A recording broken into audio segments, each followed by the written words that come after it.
It's pretty good ad. Hello, everyone. Welcome to the Irrational Passions 2019 End of Year Spectacular. I am Alex O'Neill, and joining me, as always, as I would never want anyone else to be here, Mr. Scott Guthier. Hello. And Mr. Tony Horvath. What's up? And Mr. Brian Nabeshin Jackson. Lord of mercy. Lord of mercy! We're here to not do Game of the Year. To specifically not do that, which we've talked about not doing a lot throughout this year on the podcast. If you've never listened to the podcast before, this isn't the one for you. Go like 1 week back. Go listen to that one we did with George. There was a holiday special. It was very fun. Talked about video games. Normal show. This is going to be the stand-in for our Game of the Year show. In the past, we've done 5 days, 5 episodes, 4 hosts, 5 arguments, 5 fights. And as Tony has been very kind to point out leading into our recording session, we haven't fought for a very long time. We've not, I would say, like had the same kind of arguments and things that you would want out of a Game of the Year podcast for a while. And this year in particular, I would say was weird for all of us. Even me, even if I did play like a handful of the games that came out this year, I still feel weird about it, and we've had very different kind of conversations about video games this year. Good conversations, different conversations, but still good, and still like challenging, and still talking about a lot of old games, a lot of games that we play for longer periods of time instead of just all the new games that come out, or games that come in like Kingdom Hearts 3 and fuck us up so that we can't enjoy other video games for a long time, like or you know where I'm at now, where I can't enjoy anything right now. So, but like varying states of like, I don't necessarily think Game of the Year is a good fit for this podcast and these 4 hosts this year. So instead, we're going to do something a little bit different. We're just going to do one show. This show, we're going to do a couple of categories that are not related to video games, really, and more related to reflecting on the year of this podcast. And then we're going to talk about as many of the big games that we did talk about on the podcast throughout the year, just in a general way of like, this game came out this year, this is what I think of it, this is how I feel about it at the end of the year. And that's it. That's the whole show. And of those games that we talk about, maybe we'll have 10 games, a top 10 games. Listed in order, final. In no particular order. No. It'll be in order. About the 10 vibes that we had this year, that we checked on frequently. In order. In order, not in order. Tony's gonna order them all by himself. Actually, he's gonna decide the order. I'll do it. And then we'll trust Tony with our heart. So it's me. Kingdom Hearts 3. Kingdom Hearts 3 is all 10 games in all 10 slots, actually. One for each Xehanort. So let's talk about it. The categories we have are the best Irrational Passions podcast title of 2019, the most irrational game, the favorite entertainment distraction, and the favorite Nabeshin opener. That's it. That's all we're going to talk about. We're gonna one winner and 2 runners up for each category, right? I don't think that has changed. And then we're going to talk about the games we played this year. I don't know how long this is going to be. I would say, like, it doesn't have to be that long. It doesn't have to be that short. You know, like, we'll feel it out. This is literally, we are fucking doing this by the seat of our pants, because why not? I think it's kind of the best way to do this. Any other thoughts? Anybody have anything else they want to throw out with? I think I covered everything, all the general reasons and feelings as to why we're doing this, but yes, sir. There will be, it's worth noting, there will be an editorial Game of the Year podcast that will be 3 parts with normal categories and kind of maybe the conversations you're looking for in a more heated fashion. If that's what you want, Tony, I'll sign you up for that one, to yell about all the games that we all played and all that. Let me at them. But this is we're open with spoilers, right? I guess. Hey, there are going to be spoilers on this show. Turn it off if you don't like spoilers. I guess as necessary. Yeah. We're at the point now. It doesn't really matter to me. Yeah. Personally. I guess there's nothing like I don't care about like anything that we have up here that would get spoiled. So yeah, but fair warning to everyone listening.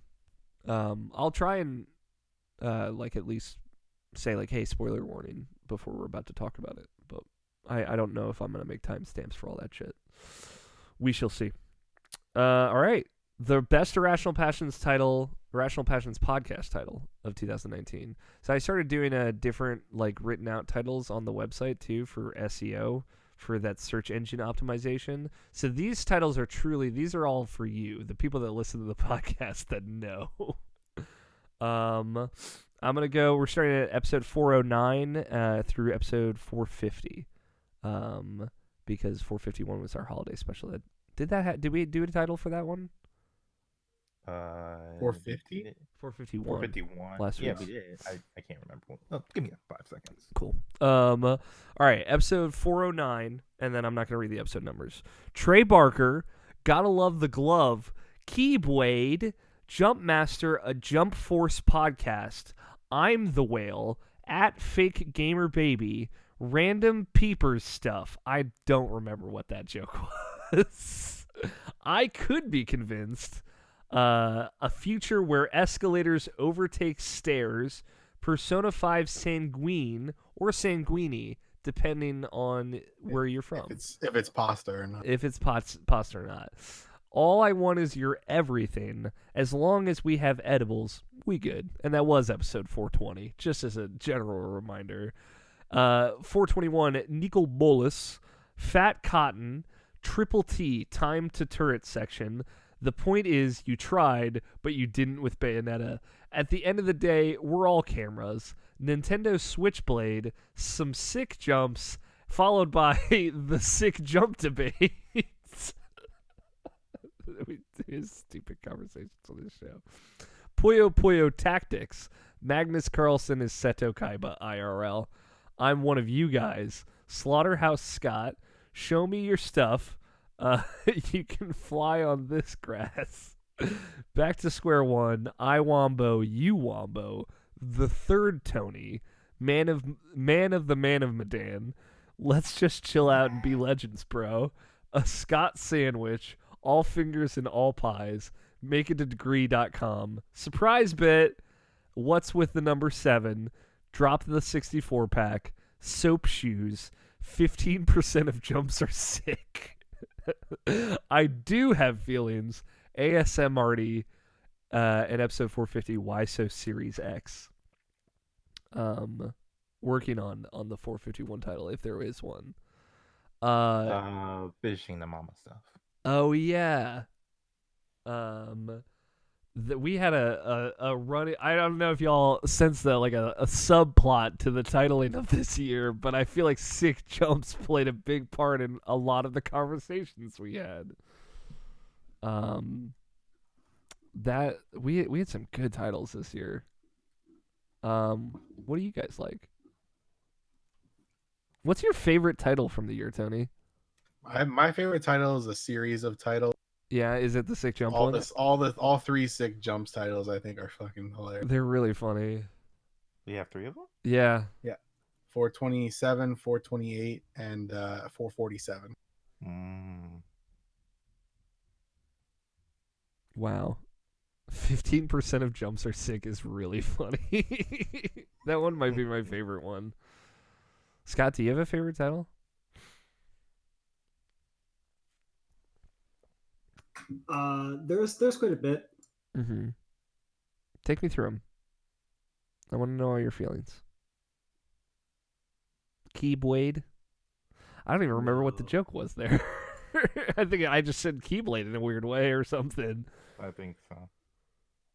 It tells you sometimes I like to lower the bar just so that way we can get some sick jump titles in there. What about Nicol Bolas? I forget what that joke was. Was that something that you said, Tony? Was this some MTG Arena thing? I don't remember what the context was. Oh yeah. Okay, that does bring enough back. Sounds like Nico Bellic. Yeah, no Nico Bellic. Bellic. I think Nicol Bolas is like a magic. Yeah, as far as names goes, I like Trey Barker better. Trey Barker. Yeah, it's true. As dumb fake names for titles. Trey Barker. Stupid. That was like a whole full year ago, and I do not remember at all what that joke was. We're bumping out. Some people are going through your Nintendo Switchblade. Nabeshin, you like that one? Mm-hmm. I Wombo, you Wombo. That's a good one. Why So Series X? That's a really good one. I got a good laugh out of that one. I like I Could Be Convinced because it is a Tony Horvath catchphrase for sure. I like Persona 5 Sanguine because that was so funny. I think Scott said that and it was just really good. At the end of the day, we're all cameras. That's like one of your fucking things that just comes out. Yeah, that was like one of those beautiful things that come out of your mouth every once in a while. Where I just said words there and that didn't make any fucking sense. But if you think about it, right? We got the eyeballs. Hear me out. Yeah, you're right. Listen, dude, life needs things to live. Yeah. You know? At the end of the day, we're all cameras. That's right. I think that might be good. Yeah, I think that might be it. I like the 420 title, but I won't push for that one. No, there are better titles. As long as we have edibles, we good though. I also really like Jump Master, a Jump Force podcast. We don't have a lot of direct digs at OK Beast, but that one's a pretty good one. Mm-hmm. If only Jump Force was good, then we could have had a better conversation. I think that's it. What was who's the third Tony? I don't know. I don't know. I think it. Yeah, I got some of these make me want to go back and like re-listen to these podcasts just to figure out what the fuck we were saying. Well, for some reason, I think that our Tony, this one over here, was Tony number 4. Or Tony number 3, because Scott, technically you're the second Tony to the original Tony. It might have been that. I think that was. I'm pretty sure I called. Yeah, I'm pretty sure I called Tony the 4th Tony for some reason. Probably. Who's the third Tony? Yeah, that's true. Yeah. And we were like, what happened to the third one? Makeadegree.com is also a very good Tony Horvath joke that I think went underappreciated at the time. Okay, let's narrow it down to these ones that we have bumped out. Unless, do you have any, Scott, that you want to shout out? No. Okay, I am going to bump out the Magnus Carlsen one, though, because that's so fucking funny to me. Kind of is, though. He like legitimately is the thing. And not enough people know. I didn't even know who Magnus Carlsen was before He's he so told cool me. to watch play chess, too. Yeah, he is. No one's watched Magnus Carlsen play What chess. a master. He's very good. All right. We've got some titles now. That's not going to work. We've got At the End of the Day, We're All Cameras, Nintendo Switchblade, some sick jumps, the sick jump debate, Puyo Puyo Tactics, Magnus Carlsen is Seto Kaiba IRL, I Wombo You Wombo, 15% of jumps are sick, and Why So Series X. Do we want multiple of the sick jump titles in the final 3, or do we want to just have one there? One should be good. I feel like 15% of jumps are sick is the funniest one because it is like we came down like you saw some jumps are sick and then we had a debate about it and now we have an answer and it's that 15% of jumps mathematically are going to be sick. And I like that we got there. It only took 19 episodes. It took a full 19 weeks of research. Tony was like sending me all these spreadsheets. I didn't even know what the fuck was going on. I got some pie charts. Half of them were apple, the other apple chip. When you said Amy makes a jump that is perfect. And it shows the like perfect text when she jumps. I fucking That's all I'm saying is a perfect jump. At 13, it's like I forget what the whole sentence was, but you're like at 13 seconds, Amy makes a jump that is perfect. Yeah. I laugh just thinking about it. Yeah. So I feel like 15% of jumps are sick is the good one to keep. If you guys are cool with that. Agreed. Okay. I'm hearing no no's. I'm into it. All right. What was Puyo Puyo Tactics? I don't know. I just think that's a really good title. It is a good title. Oh, maybe because of Puyo Puyo Tetris and Tactics. Yeah, I know that. Sometimes I feel like some of us say things, and I'm like, why? What was the context? What are the answers? I like. For me, I would say I like Magnus Carlsen because it's real and it's true and it's very good. And we also talked about chess on a podcast for no good reason, but other than Magnus Carlsen, it's very cool. 15% of jumps and why so Series X. Those are the ones that I would stick with. Series 6 is the one I will be fighting for personally. I love that one. You know I would fight for it with you. What do you guys think? What did Tony Scott? What do you guys like? You have an opinion here, I promise. I'm letting you choose. Okay, well, not all at once, please. I was waiting for Scott. Scott? Scott, please. Scott's really attached to Puyo Puyo Tactics. I'm not. I know. Got it. I'm not. So I'll bold out the ones that. I'm gonna take the 15% of jumps. Yeah, that's the one you would stick with the most. Mm-hmm. Okay. Tony? For a winner? No, I mean like, are you cool with those three that I bolded out? Yeah. The Magnus Carlsen. Yeah, the Magnus Carlsen's my choice. Okay. So would you say that should win or? No, 15% of jumps I think is a solid win. Yeah, I think 100%. So too. Yeah. I think that's pretty. That's descriptive of our show this year. You know what I mean? Yeah, that's like not that 15% of shows are sick and the other 15 are the other. No, we have 100% sick show rate. Yeah, of course. Especially right now, I think we're like 300% sick this show. We're all sick. It's true. No, I think that's one of my favorite running gags that we have on this podcast is our sick jump difference opinions. I don't know if we're ever gonna have like a middle ground where we all agree on a truly sick jump. I mean, the one that Amy pulled off. Yeah, it was perfect. Pretty it was perfect. So, but is perfect sick? Yeah, I don't know. Are they two different things? Because perfect implies like kind of like a structure, you know, like a societal pressure. I mean, also it could just be really well timed, you know. Mm-hmm. Yeah, it could just be timing. Like, because if you jump too early, that's no good. So our best IPP title of 2019, 447, 15% of jumps are sick. It might have been Game Awards. Was that one the post Game Awards, or something like that? No, it was right before. It was when Mario Sonic came out. Yeah, because that was the bet. That was the bet. It was about the launch trailer for that game. Yes, which was a bad launch trailer. It was like what 15 seconds long. It was like a minute, and it was a bunch of people playing Sonic in an airport. So weird. The most irrational game.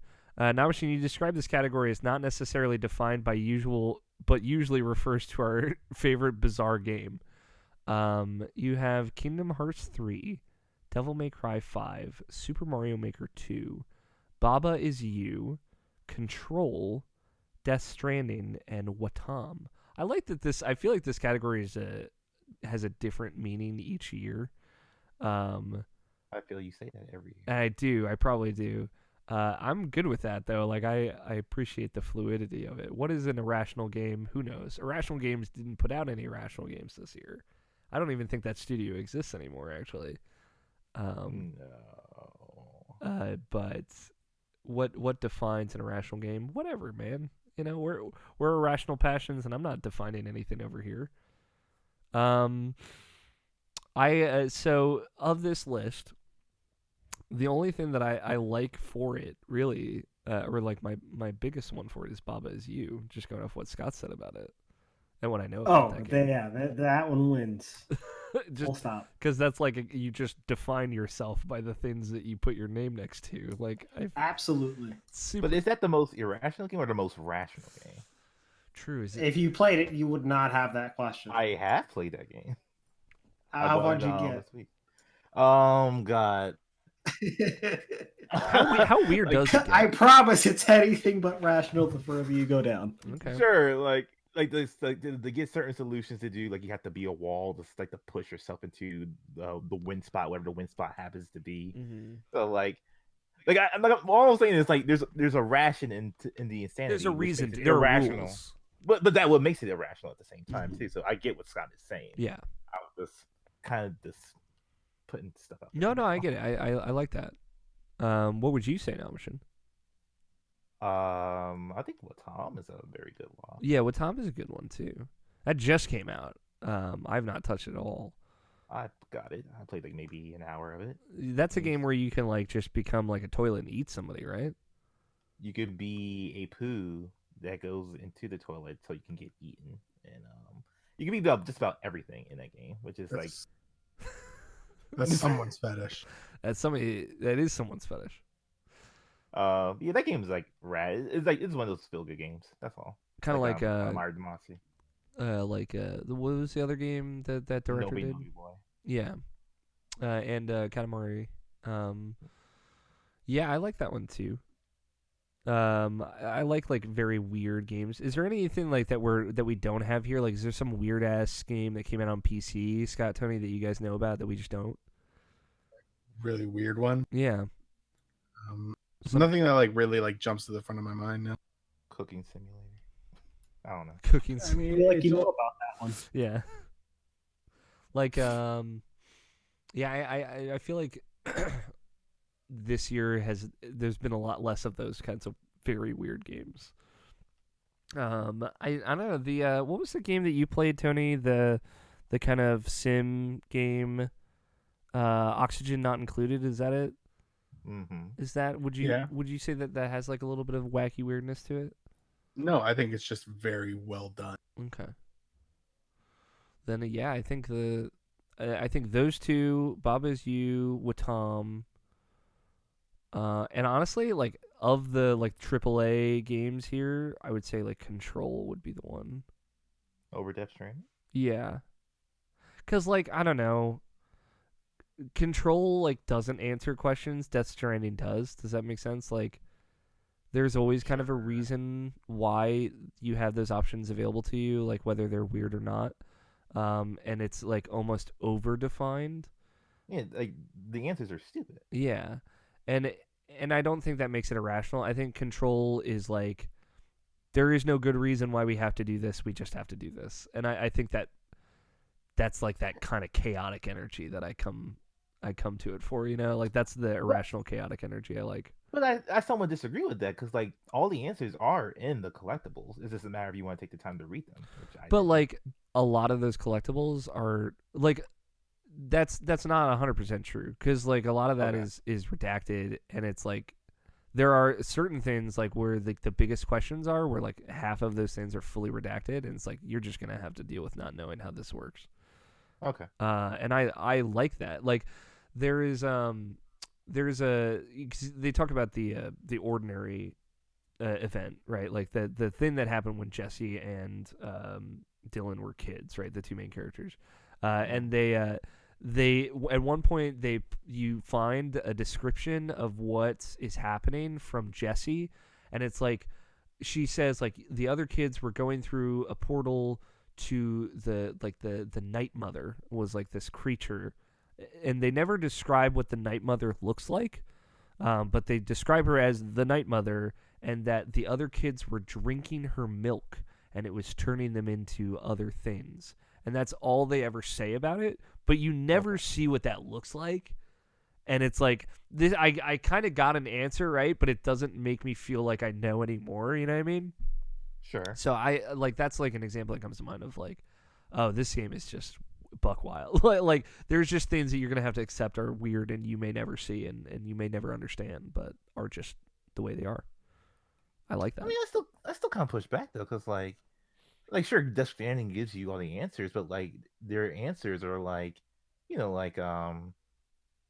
like when you die, you go into your mouth where your BB is, and then like you'll be into another world, and then like you have to get through that world to get to you're back to your reality type of stuff like Yeah, that. but And they like explicitly answer how you got that power. They explicitly answer how. yeah, I get that, but Yeah, I don't know. I think the kind of like modern technology goes haywire in the FBC,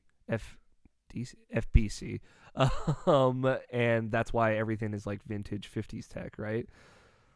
Like I don't really know why technology doesn't work, but like it is like the setup for this absurd situation that we all have to go through. Like I guess I like that kind of weird more, that kind of like nebulous, like we just have to live a shittier life.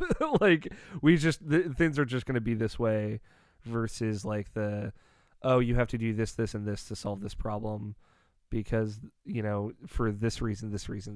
Like I don't know why I have to do things the way I do in Control. I just do them, and it's a simplicity to that I like. Like I think my main thing is like with Control is like you said, like I'm okay with like not necessarily knowing the answers, and like I can buy the bullshit that you're sending me, because like you develop it so well, and like and it's super interesting.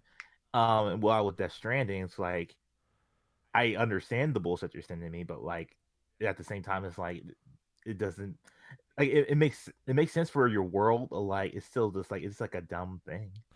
Like it's not as cool as Control. I think that's why I come back to like all of the answers in Death Stranding make it feel forced versus just naturally weird, and Control just naturally feels weird. Whereas like I think all the weird, I'm putting weird in quotes here, like I mean like right. horror or surrealism or like other dimensional bullshit, like all that just is in Control, and like it's take it or leave it. It doesn't give you enough information for you to feel one way or the other about it. You either have to be okay with it or not. And I'm like, that just appeals to me more. I think like the more you answer questions, the more problems that you're making for yourself. And there is like totally an art to that. There is like a threading the needle, like give just enough so that you don't want more, but give just little enough so that you're still confused. And I think Death Stranding doesn't know that balance, and Control does. And that makes the mystery and the irrationality of Control cooler. So you get arguing a lot about which one is more or so, right? But are we doing this?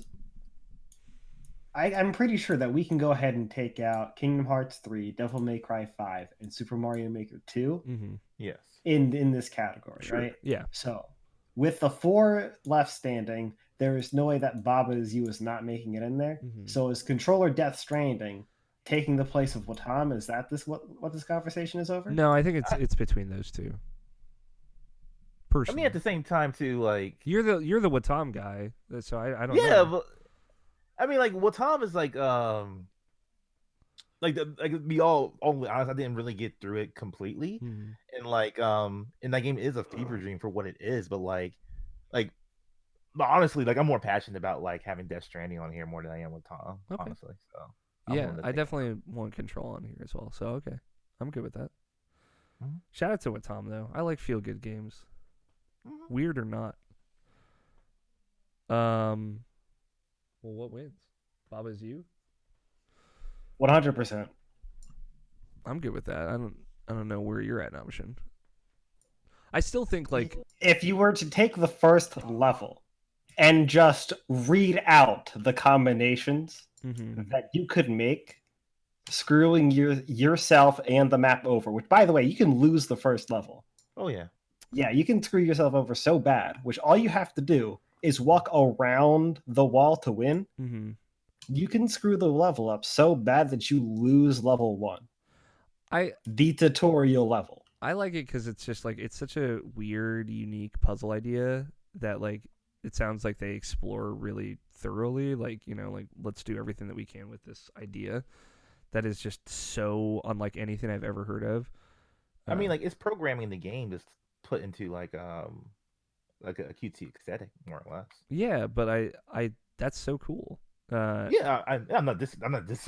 Yeah, it's just discrediting it. it's so it is a bizarre, cool thing that I like a lot. I like what they've done to like also make that totally work and like to what you said, Scott. Like I appreciate a game that lets you get yourself into trouble. You know, that lets you fuck up, and then you're like, oh, like I can push the boundaries of the rule set that I've been given. Now, to be fair, you can also just immediately undo it. But there are plenty of ways to hard lock yourself into effectively losing the very first level. Yeah, cool. I like that. Bob Is You is a charming video game that I need to play. And it's our most irrational game, it sounds like. With runners up being Control and Death Stranding. I really like most irrational game. I'm glad you kept that nomination. I was hesitant to keep it at first, but I was like, I'm glad that you kept it on the list. Favorite entertainment distraction. Favorite entertainment media of 2019 that isn't video games.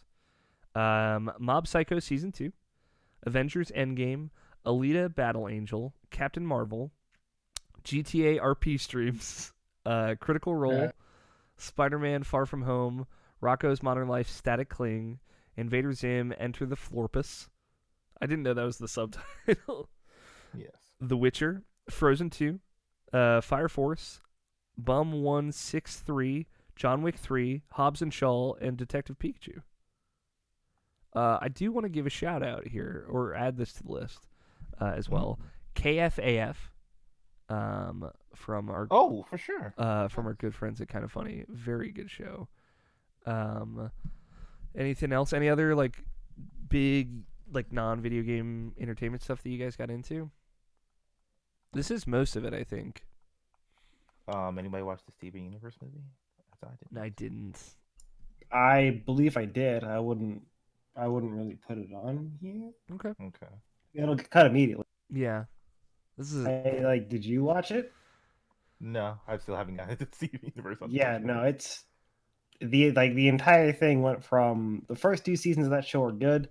Everything else about it is it's okay if that's your thing. Sure. Okay. I'm trying to. I feel like I am forgetting something else here. I definitely like Retro Replay. I got into it throughout parts of this year, but that would get cut. Critical Role is honestly like the big other one for me. Yeah. I can start cutting some of mine. Like Bum 163. That's a streamer I got into this year. That's a cool guy who like does fighting tournaments, like mostly does Dragon Ball. In recent just got into Power Rangers Battle for the Grid, and like this is something I watch like every week. This super cool dude doing what he can for the FGC that I really got into since because it was even before Evo when I was I got into watching these, and like I was just watching Dragon Ball Fighter stream, and like that's like my new main routine like every week now. So I really enjoy that. So yeah, I like that. Trying to think. You want to talk about how good The Witcher is, Nabeshin? It's too good. It's too good. I love it. There was a fear in me that was like, man, maybe. I heard it's so good. I'm really excited to watch. Yeah, I'm really stoked to hear what you think, Tony. I was like, I don't know about Henry Cavill, man. I know you probably had the same kind of trepidation, Nabeshin. Well, here's the thing. He doesn't do that bad in the movies that he acts in. No, but like it's just Superman. You know him from Superman. I know, but he's very good at Mission Impossible as well, for example. He doesn't do a terrible job as Superman per se, as much as it's like poorly directed. Aren't as bad because it's him acting in it as much as it's what Superman is doing himself. And everything else around it. Yeah. But like, So there was that. It's not exactly his fault. There was that doubt. Put it all aside. Lay it out outside, out of the way. You don't have to worry. Henry Cavill. In many ways, I like him more as Geralt of Rivia than the video game interpretation. I wouldn't go that far, but yes, I love him and Cavill as Geralt of Rivia. Yeah. Not like every scene necessarily, but like just like when he's talking to Yennefer, like those are a few times like where he smiles, like as the character smiles. I'm like, that's such a good little touch. Like like I noticing those little things is like, they really nailed it. Yeah, it's very good. How about this? Everybody just say your 2 that you would like to keep on here. Okay. I'm gonna say Frozen 2 and KFAF. I'm gonna say Avengers 8, Endgame, and The Witcher. Frozen 2 and KFAF are some fucking hedged bets based on we knows. I know. Listen, I'm just trying to keep them around. Hedged as fuck. I was like, those 2 are not his top 2. And well, Frozen 2 is definitely my top 2, but Critical Role would probably be the other one. But I knew you would pick Critical Role, so I've consumed their entire content. Yeah, literally the entirety of Critical Role. Tony is. Yeah, so I feel like I have to pick Critical Role and GTA RPs. Mm-hmm. What about you, Scott?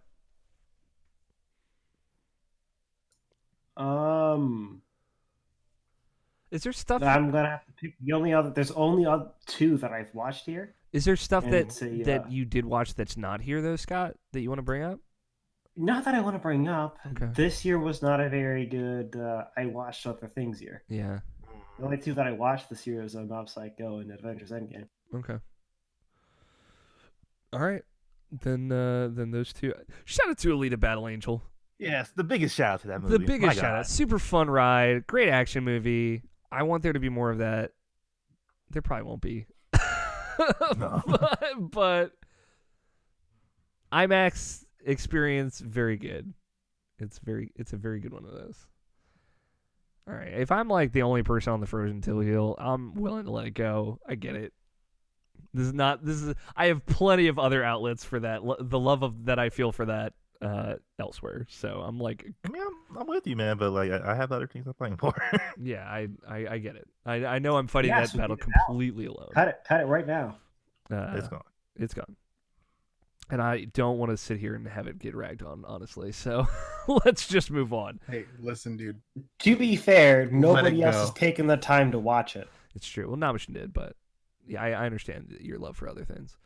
Mm-hmm. My speaker just died. Boop, boop, boop. The saddest boop. Didn't even realize it was on. I feel like Mob Psycho is the weak link here, and maybe I'm assuming there, but I'm just trying to like direct the conversation one way or the other. That's not what I'm planning for. That's what I'll say. Hey, I would also say the Avengers Endgame is another weak link here. I would like to keep Avengers Endgame. Endgame was cool. Endgame was a big moment for me. We're probably not going to keep KFAF. I get that, but like I want to shout out that show. It was really it's a new show. It's very good.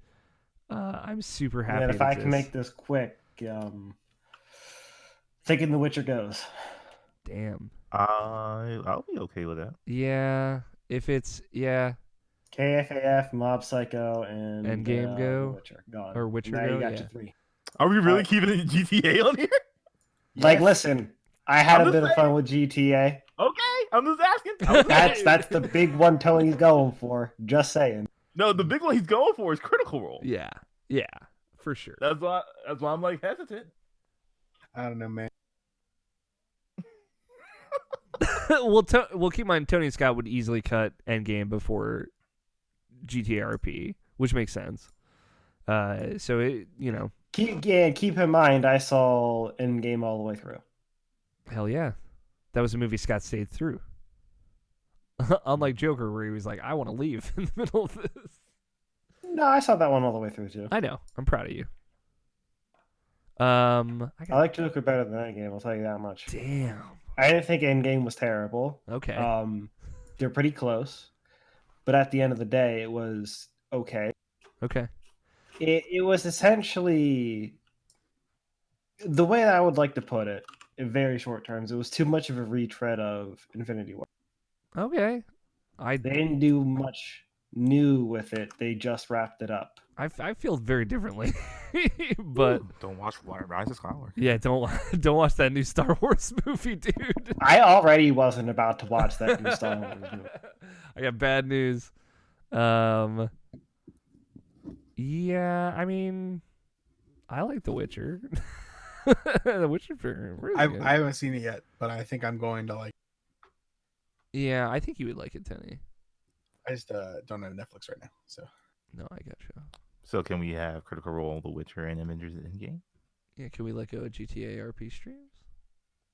Dude, I know that was a big part of it your was year. way better, and it's like a.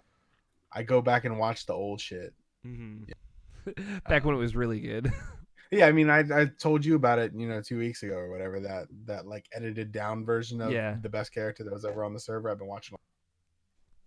But I mean, I would take Critical Role over that by a fucking month, so. Yeah. I like The Witcher on this list. If you're okay with letting the RP streams go, Scott and Tony, if you two are both okay with that.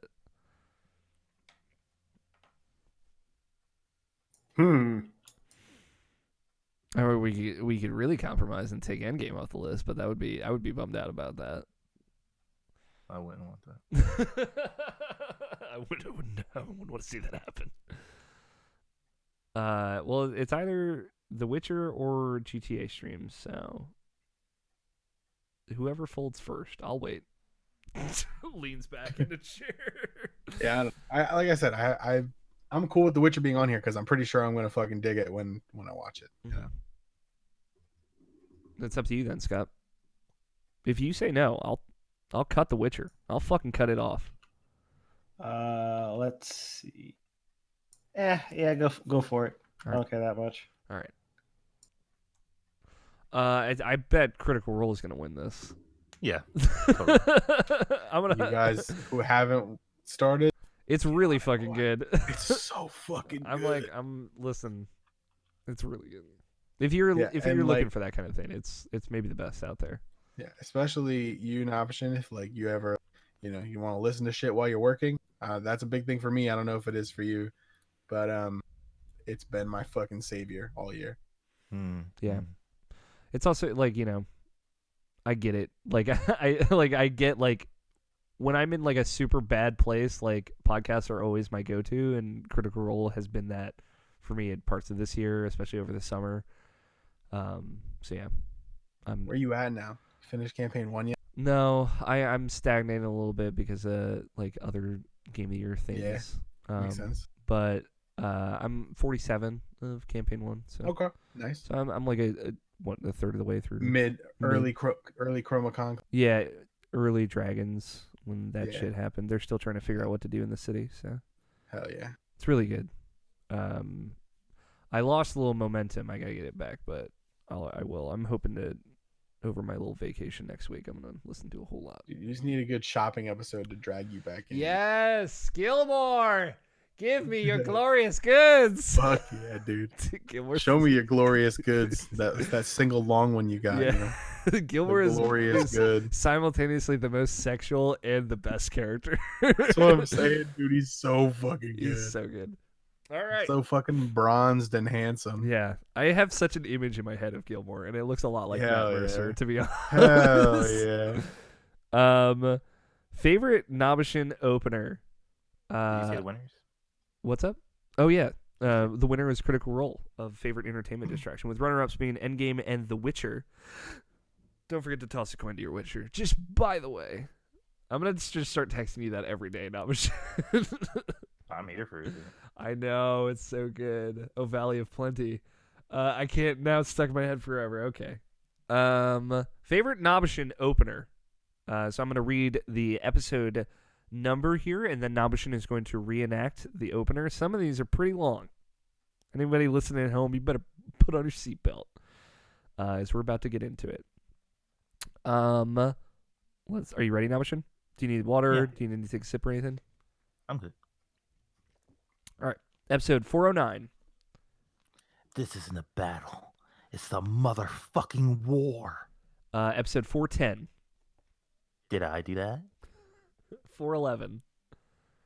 Kingdom Hearts 3 fucked me up. 415.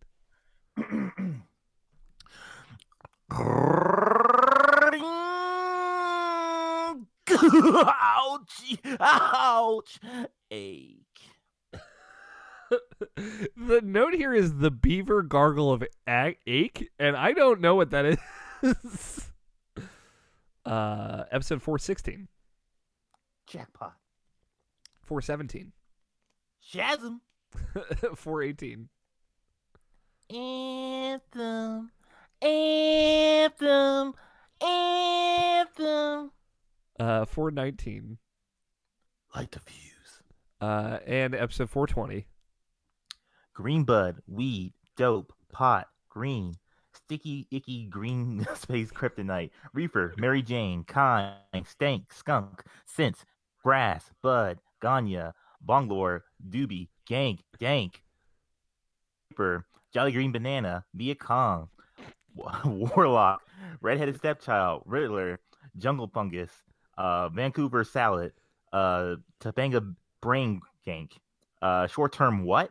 GED test prep, Polynesian pink eye, Incredible Hulk, Hobo Harvest, Chinstrap, and Arabian crime because it gets you stoned. That's a personal favorite of mine ever. Episode 421. I am Iron Man. Episode 422. Meow. Episode 423. Oh. But wait, there's more. Hang on to your seats, baby, because this one's a screamer. Episode 424.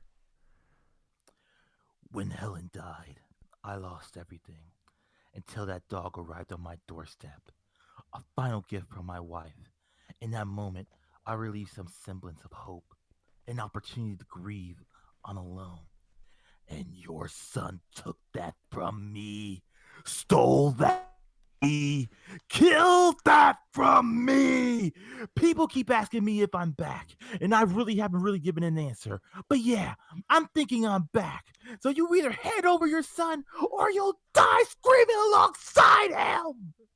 I like that these are like just a period of like you can see what Nabeshin was into throughout the year. Like, oh, Nabeshin got into John Wick at some point. Okay. Episode 425.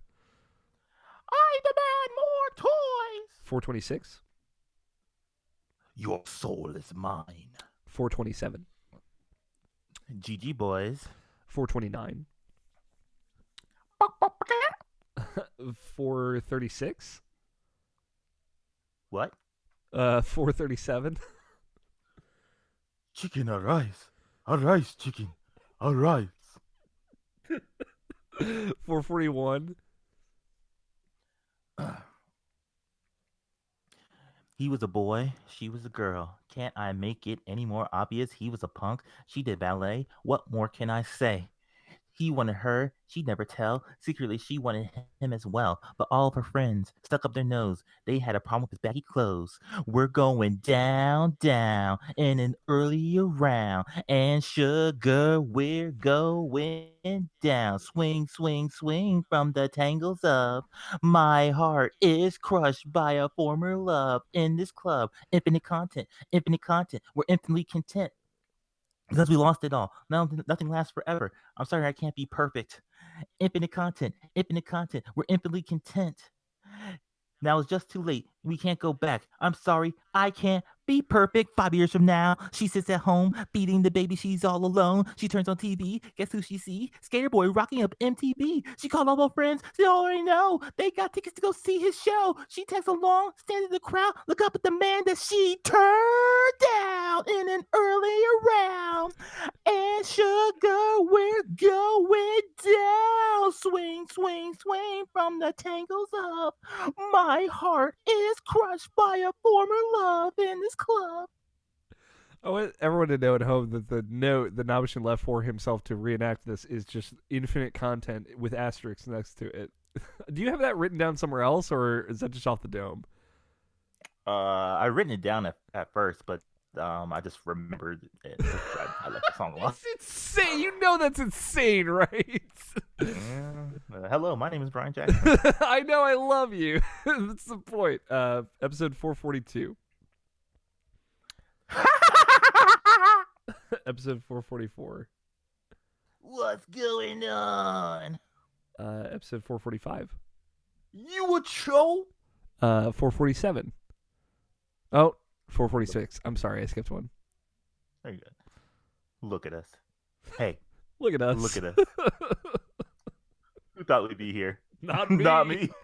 I'm sorry, I can't not do it with you. 447. Hello? Hello? 449. What happened? And 451. And now, young Skywalker, you will die. Your arrogance, your hubris. Yeah, that's it. That's it. The shortest list. You missed a lot of episodes this year. If you think is the pressure to make intros, is it getting to you, Nabeshin, or is it still pretty easy for you? Oh, I thought about quitting a bunch of times, but I'll still go until I don't know. Until you run out of until it's like I can't think of literally anything. I guess. Tony Scott, what do you guys like? The whole list. Yeah, the whole list. This is a good one. This is a good list. Cause I like the long ones. I like the short ones. I like episode 420 a whole lot. The list of all the different weed nicknames is very funny to me.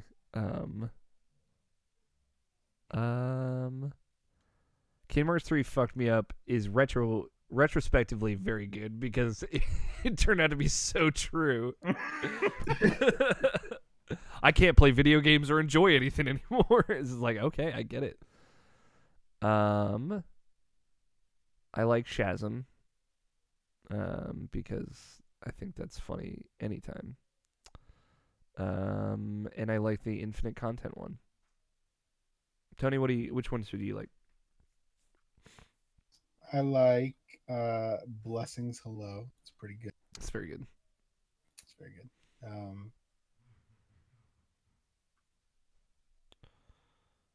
Man, they're all so fucking good. Mm-hmm.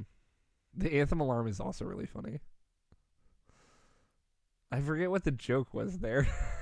I like that one. I like infinite content, and I like the Mudkips. The one that you stole that's not on the list. Yeah, that's the best one. Scott, what do you like? Most of them are highlighted already. Okay. I think I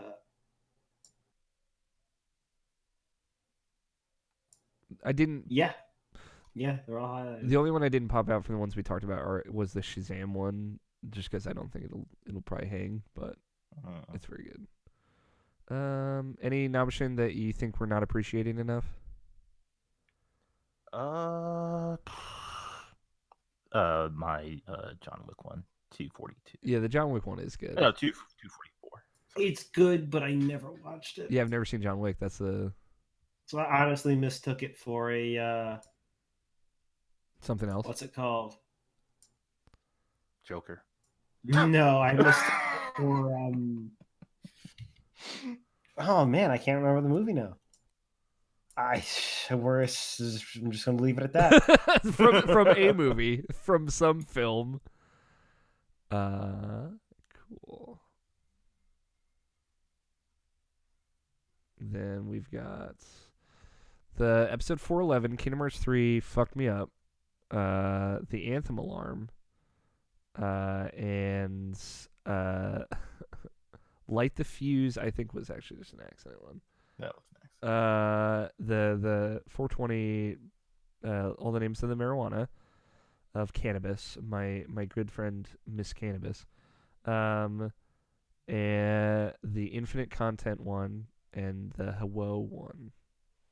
I like that is Blessing's brand.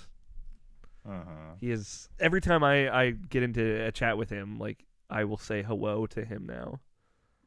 But also he's recognizable on the street for that. We got 5 here. What wins? What do we want to keep? What do we want to let go of? I would just to throw it out here, I would maybe let go of the Anthem Alarm and Kingdom Hearts 3 fucked me up. And then keep the other 3, and then I would give it to the infinite content song of 441. I'm the only person here that gets that reference also. Still good though. It's still hilarious, but it's knowing now that you just have that inside you forever makes it way better. Like, personally, I would have kept Kingdom Hearts. I was Just because, like tempted, you said. but like I also want to scorn it for hurting you so bad.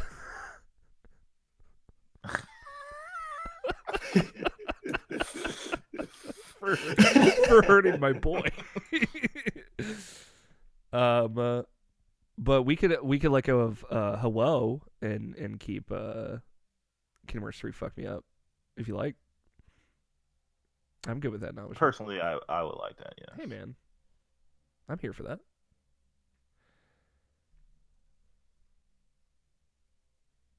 This fucking infinite content bit. I'm gonna go watch that after that we finish recording this again. Cool. Then the infinite content song wins. Go listen to Easy Allies podcast. If you've never listened to it, just do it. It's great. It's one of my it is my favorite video game podcast out there. That's 2 years in a row. That it was a Easy Allies joke. Mm-hmm. It was War Wars last year. Well, Or Wars is incredible. So like,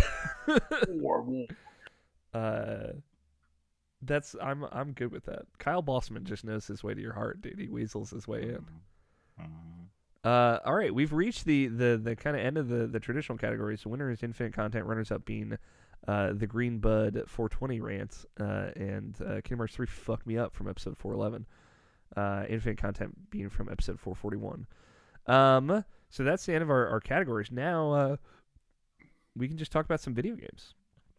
Want to take a quick break? Yeah, you guys want to take a break and then we can chat some games. Sure. Cool. Please. All right, we'll be back in a little bit to talk about some video games. All right, we're back. Hey everyone, welcome back. It's video games time. There's no fucking music. No, do you want me to play some music? Yeah. Video games. Hit him with that sick Kanye that we definitely have the rights for. Flashing lights. That's my Kanye flashing lights impression. Wow. Did I do good? Top notch. Thanks, man. So we got a big list of all the games that we played this year. I want to talk about. Let's start things off. Talk about old game though. Let's talk about League of Legends. Because you guys played a lot of League of Legends this year. Tony, I feel like you played. Some might even say an unhealthy amount of League of Legends this year. Yeah, probably. That's probably apple. But it's funny because we had that recent conversation when Jarrett came on about like all the change, and I guess this was an episode that you missed because Jarrett was there in Ocean.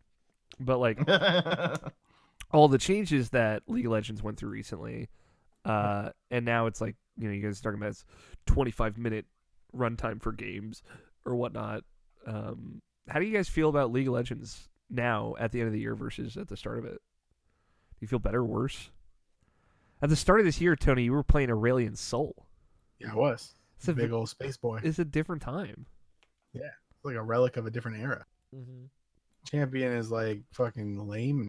No one likes. Literally, less people play him than before. Yeah, that's fucked up. That's a bummer. And he's not like easier to play or anything. Like all the things that they wanted to do never actually panned out. No, he's just different, you know. And for me, that means he's worse, but maybe not for him. Scott, what about you? Like, how do you feel about broad strokes, League of Legends now versus at the start of the year? I think it's better. Is it?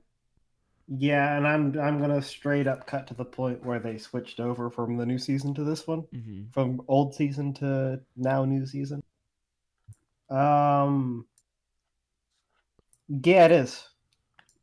Is it a lot of people are going to feel differently because I would say the roles are a bit more even now in terms of importance. Yeah. But that is what I enjoy because I hop around a lot. Yeah. Do you think it's more accessible now than it was at the start of the year? I don't know if this matters. That one's going to be a big no. Okay. The big reason being is it's less accessible because of the dragon changes. Yeah. Dragons used to be very straightforward. You hovered over this dragon buff thing, and it told you everything you needed to know about dragons. Now there's 4 types of dragons. There was 4 types of dragons before as well. Oh, okay. But this time, if you hover over anything, it doesn't tell you all the buffs you could get for the whole map. Yeah. And you can't make it a distinction of, oh, hey, maybe I should learn what dragons do now. Hover over a dragon buff when somebody gets it to say, okay, these are the important ones for this situation. And now, on top of not being able to do that and them all being slightly different, there's a random chance that the map changes to one of 4 different types. The second dragon, when the second dragon goes down. Yeah. So. And that changes a lot, right? That opens up pathways, that closes off pathways. Yes, it changes quite a bit, especially ward placement and a very dangerous one to get caught up in. If you don't know about it, is the Infernal one that opens the map up. Yeah. Quite a bit. And we're talking about like pathways that did not exist before that people can kind of get around with now. Yep. And those map changes with the Dragon Death, like that started with this new season, right? So that was like arguably the biggest change that they made. I don't know. No, it made it a little less accessible. I wouldn't say it's too big of a deal, but yeah, it's not more accessible. Sorry, Nabeshin, this is specifically stuff that we talked about when Jared was on, of like the map shifts depending on things that happen during the match and stuff like that. That like, I don't know. It's really interesting. Like, Tony, would you say like all that stuff? Was that part of the reason why you wanted to kind of sunset your time with League of Legends right now, or is it really just like not at all? You wanted to play other stuff? It's literally that I don't have enough time to do everything, so I need to cut something. You hit I forget, is it like diamond or platinum tier? Plat, yeah. This year, Tony, which was a big deal for you, and you put a lot of time into that. And you've got a new champion now. I don't know. I feel like your relationship with League of Legends is what changed the most this year. Yeah, I mean it changed, but it's also kind of the same. Mm-hmm. It's just the form of it is a little bit different. Mm-hmm. I don't know. People who like have played with me before and played with me now say like I'm significantly better at the game with this champion than I ever was with Aurelion Sol. Mm-hmm. Which is kind of like it's kind of a compliment, but also kind of like kind of a slight. Telling me I'm trash. Yeah. No, I liked you going after like this really hard. At this point, haven't champion. you put more time into Rise though as well? No. Yeah, no? You had like all of last year you'd put into Aurelion Sol, right? So. Yeah, like to quite into a number, like my mastery score for Aurelion Sol is 201,000.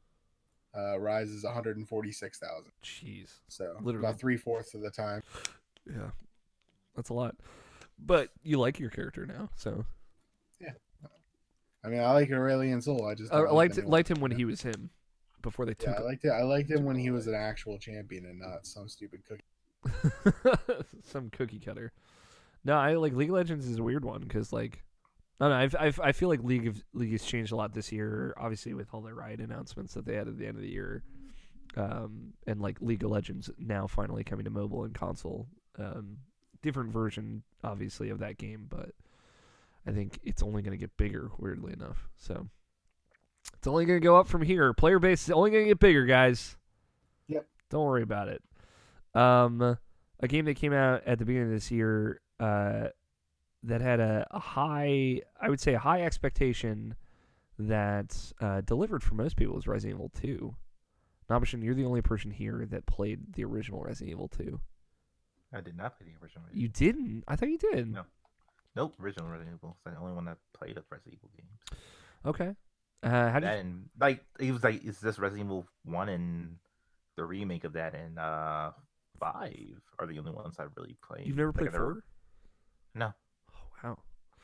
Not to any significant point. Like I always got to the village, did the village part, which is always cool, but like I never did it past.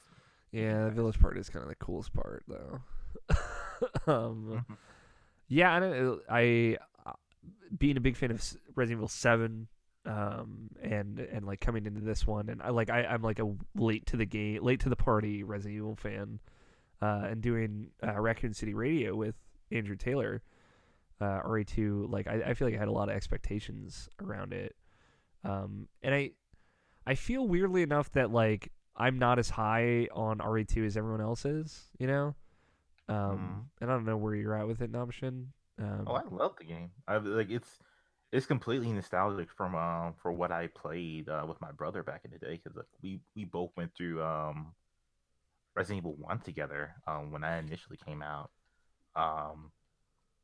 Just figuring out that game by itself on the original PlayStation and like we never beat it together, but like we spent so much time with it. Like it's like one of our biggest memories. So like when this game came out at the beginning of the year, that was something I immediately recommended to him, but he never got around to it. So I just got it for him for Christmas this year. So he has no excuse but to try to check it out.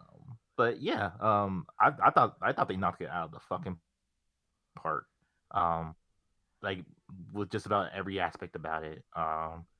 Keeping the Resident Evil feel of it by being like this overly serious but still cheeseball, kind of like a narrative of what the game is, but like and just like the atmosphere and like the updated gameplay. The map is amazing and the item system is like just everything I want Resident Evil to be. I just got finished beating it again like just yesterday. Just been finally doing Claire B's story because there's Leon A and Claire B or Claire A and Leon B, and getting the true ending for that game, and just really enjoyed it. Like it's one of my favorite games of this year, like bar none, for sure. Yeah, it's like I really liked it, and I had a great time with it, and I think it is a great game. I guess like I don't know if I feel like it's amazing at any point, and I don't necessarily know what it could have done to do that either. Like it's a weird thing where it's like somewhere between like expectation and reality for me, and I think it's great, and I think like the RE engine and all the stuff they did, like especially just how that game looks and plays, like the fact that they like emphasize frame rate so much when you play that game, and that it runs so smooth at a 60 FPS on console regardless of what platform you're on, is really cool, and I appreciate that. But like there was definitely like a weird contradiction I felt with like Mr. X and how he's chasing you all the time, and it felt like it was preventing me from playing the game how I wanted to play it, how I was playing it initially, and I get that that's why he exists. And I think that was just like it was that, and like I hated all the boss fights that were like where I think everything broke down a little bit for me. But I really like Leon. I really like Claire. I like the story. I like how intimate it feels. I love the police station. I love the lab. I don't love the sewers, but there's not too much time you spend there. So I another game like that I'm like really excited about. Yeah, I think what I would have wanted more is maybe just like one full campaign, one 10 to 12 hour campaign that felt and looked like that, versus kind of two separate ones that don't necessarily capitalize on coming together like I wanted them to, and that was I think really the only thing that got lost in translation, right? It was like those separate campaigns. So as far as a remake is concerned, I think it's really great. I'm really excited for Resident Evil 3 in April, obviously. But yeah, it's kind of crazy to think of how well they did that and like how well they made this, how much love went into that remake, you know? Yeah, it's like it's one of those things where it's like if Final Fantasy is like even like half of what this game is, and like that's gonna be just as good as well. So like yeah, I absolutely loved that game. Yeah, I think we could say that may be one of the 10 best games of the year, for sure. if you want to write it down. If we're gonna compose any kind of list of this. Yes, sir. Some other hitters in January outside of Kingdom Hearts, Travis Strikes Again. I don't know how much you want to say on that, Nabeshin. This is more like an appetizer for the next No More Heroes, I feel. Yeah, it didn't really do anything for me, honestly. It's cool for what it is, but like it was kind of like it was just mostly a disappointment for me. Yeah, like all the more jazz for No More Heroes 3. Yeah. In a way, by that being exactly what I went to, like, oh man, No More Heroes is going to be like so much better. Especially with that trailer. The trailer is just like, God, I like it's very good. So. It's a very good trailer. Yeah. My goddamn superhero. Yeah. Slay the Spire formally came out this January. I don't know, did you play any of that this year, Tony? Yeah. Once it came out in full release. How do you feel about Slay the Spire? It's a great game. It's really good at what it does. Yeah. It's like a card-based, like a deck builder roguelike, correct? Yep. Jared Green, also a huge fan of this game. Yeah, it's really good. Yeah, and that's out on everything now, so I want to check that out. But you had talked about that last year when it was in early access, I know. I just wasn't sure if you had touched it since it had formally come out. Yeah, but I played a bit, but not like enough to really comment on. Just kind of like check in. Mm-hmm. I played I got my fill of that game for a while when I first started playing it. Mm-hmm. It's definitely something that I could pretty fondly come back to and just be like, yo, let me play a lot of this for a while. Yeah, I like that though. And there were a lot of it's funny, if you ask Jarrett Green, there were a lot of like those kind of deck building roguelike games this year. Like Dicey Dungeons, and there's like 3 of them that he reviewed alone this year. Big one for me, Tales of Vesperia Definitive Edition came out this January finally. I think 9 or 10 years after the PS3 re-release of Tales of Vesperia in Japan that had all the content that we finally saw for it. Weird thing. Has it been that long? Yeah. 10 years? 10 years, dude. The game initially came out in the US on 360 in 2008, and then the re-release either came out in 2009 or 2010. God. Yeah. And it's a weird thing because like, new VO for that game is questionable at best. Like, a lot of the voice actors came back for it. A lot of them didn't. Like, it was, I think, half on, half off. Including Trey Barker. And yeah, that's what it's from. The not Troy Baker that they got to do, who gives it an admirable attempt, of like trying to be that character. There's a lot of new voice acting in it, so it's not a thing that you can really avoid, unless you just play it in Japanese like a bunch of all the other fucking normal people out there. But like everything that they added to that game, just like so good, and it's more than just the new party members and new side quests, and like adding stuff that was from like the prequel movie that they made after the fact for Vesperia. It is like additional context to scenes. Some scenes are like rewritten and reworked to make more sense, like when they happen, and like to fill in the gaps of like, yeah, this character kind of rejoined our group at this time, but we kind of brushed aside why, they just kind of did. And instead, in this version of the game, they have more conversations about that, and there's more context to everything, which I really appreciate. And it was a lot of those little things going back through it that I was like, oh, like this kind of helps reset the whole setting and conflict at the very, very end of the game, and to make a little bit more sense. Because there are some like JRPG-ass jumps in logic that some of the villain characters make that you're like, I don't know if I would make that same jump in logic, but I I get it a little bit more now with added context and dialogue, and they cut around all the original voice acting to try and preserve as much of that as possible. Whether that was the right call or not, I'm not sure. Maybe re-recording all of it would have just been better for consistency's sake. But a lot of what I love about the original game is still there. Everything that they added, like I don't think there's any additional scene or mechanic or gameplay or anything that they added that is bad. I think everything is good and additive and fleshes out everything in a great way.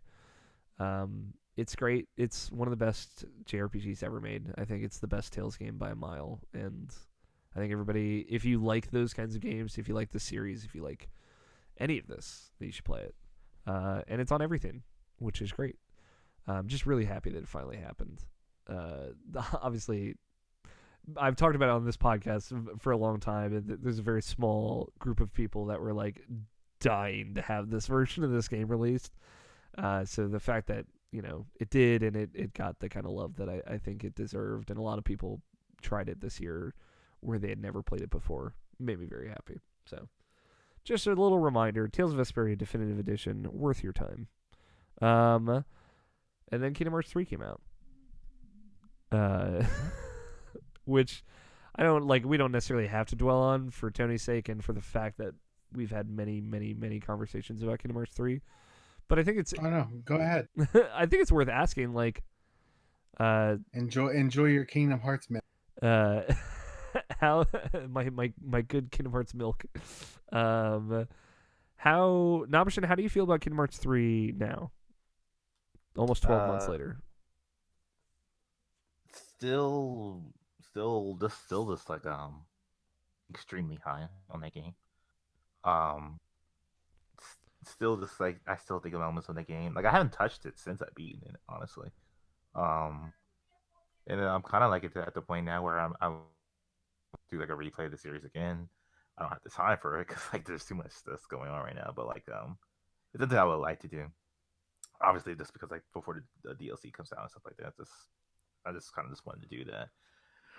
But yeah, that game's still like real special to me. Like I still don't think it's better than like 2 in like a lot of aspects, but like or 2 Final Mix, I should say.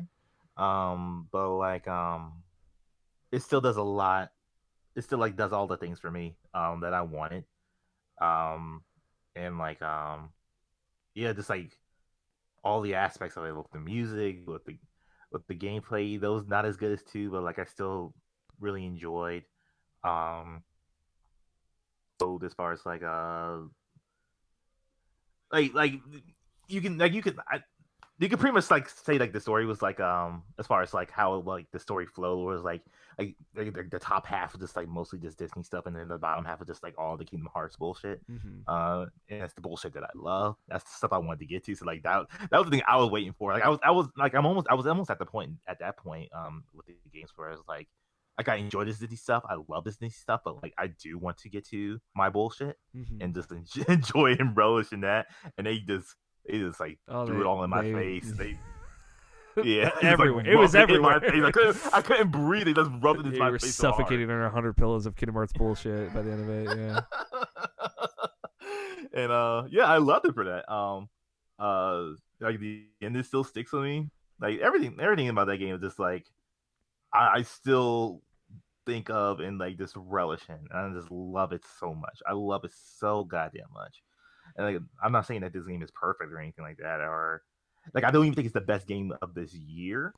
But like it's definitely my favorite game of this year, like 100%. Yeah, Scott, how do you feel about Kingdom Hearts 3 almost 12 months later? Yeah, I'm pretty sure I'm in the same place as well. Okay.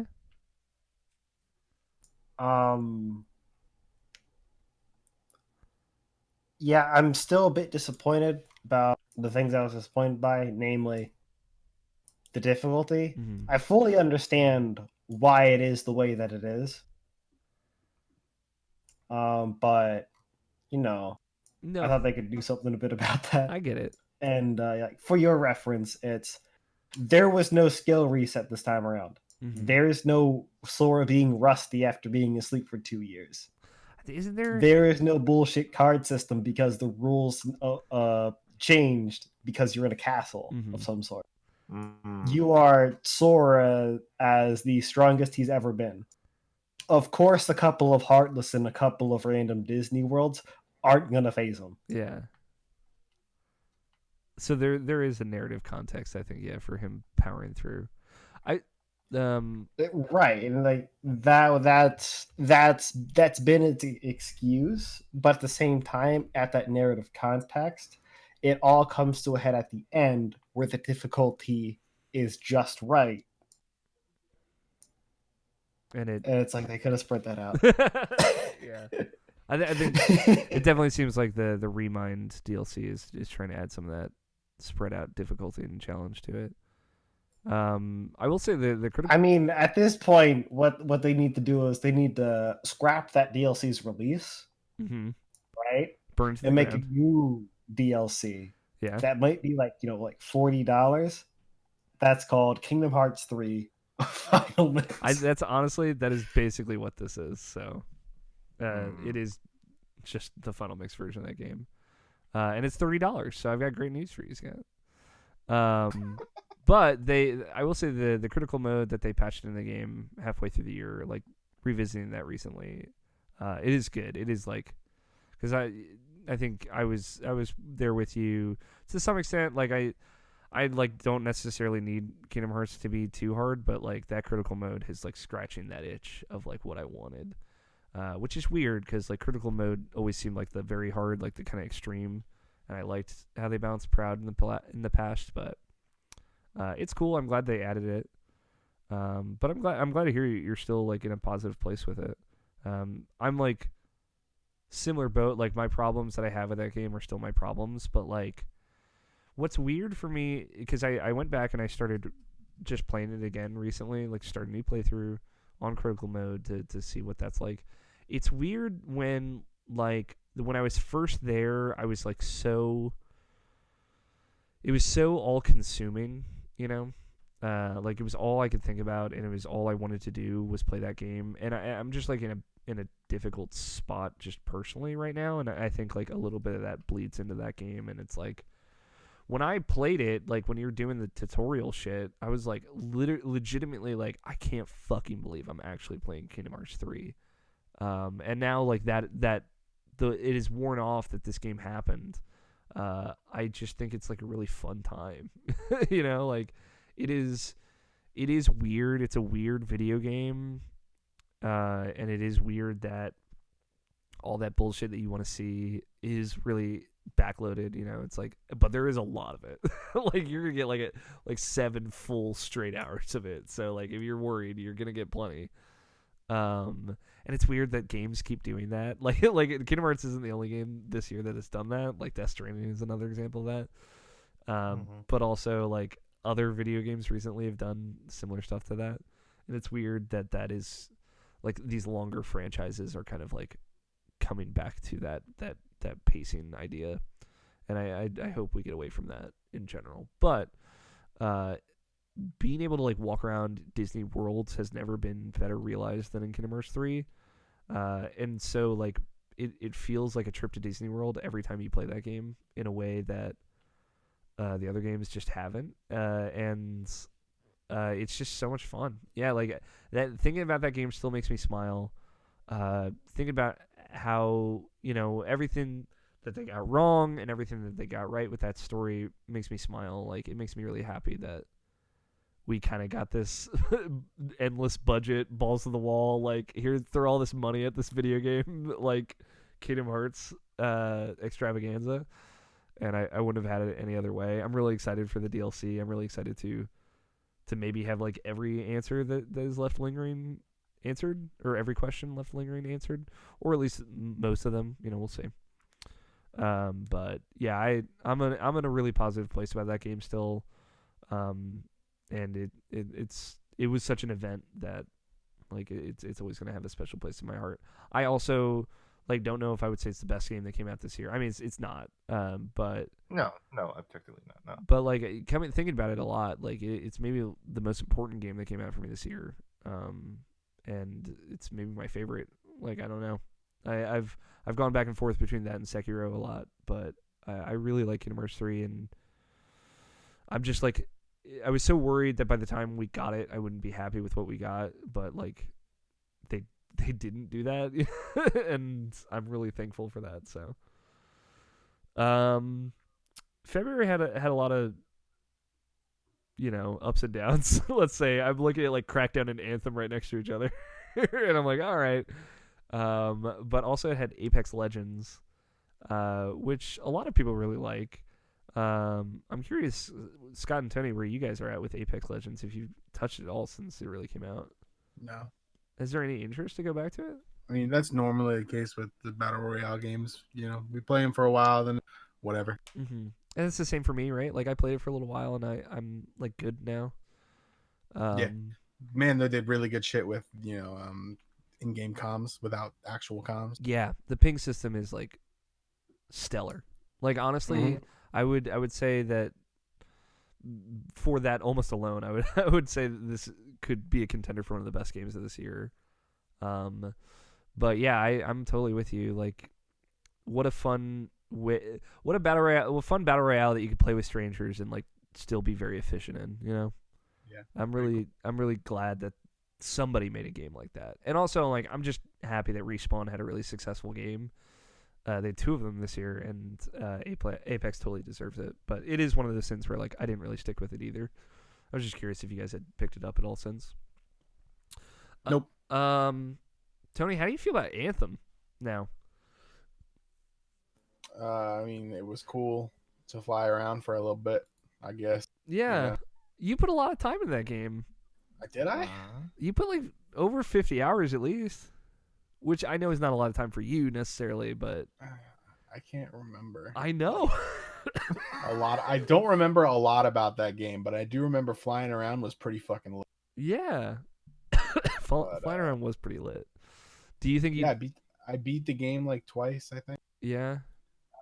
And then we did a bunch of the raid, or not raid, but we did a bunch of like the big the raid, PvE stuff. Yeah, they're like instances, that kind of stuff, party content, and it was all right. Do you think you'd ever go back to like if they did an Anthem 2.0 and like really tried to? You mean if they put out Anthem 2? Because I probably won't go back to Anthem 1. I don't know if they'll do a second one. Honestly, I think they might try and. They might pivot those resources somewhere else, Yeah, King. They already have, certainly. There's rumors that like there's going to be like a big Anthem free update that like in a Final Fantasy 14-esque way like totally reimagines that game. Never say never. Okay.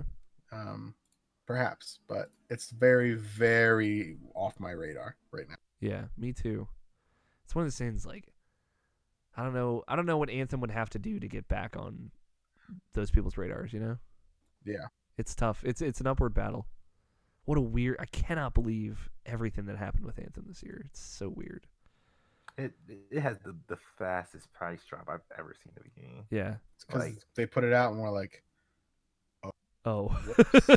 I mean, they had to know. They had to know, right? That's the thing. Like we can't put this out like halfway done and expect that people are going to be like, this is great, right?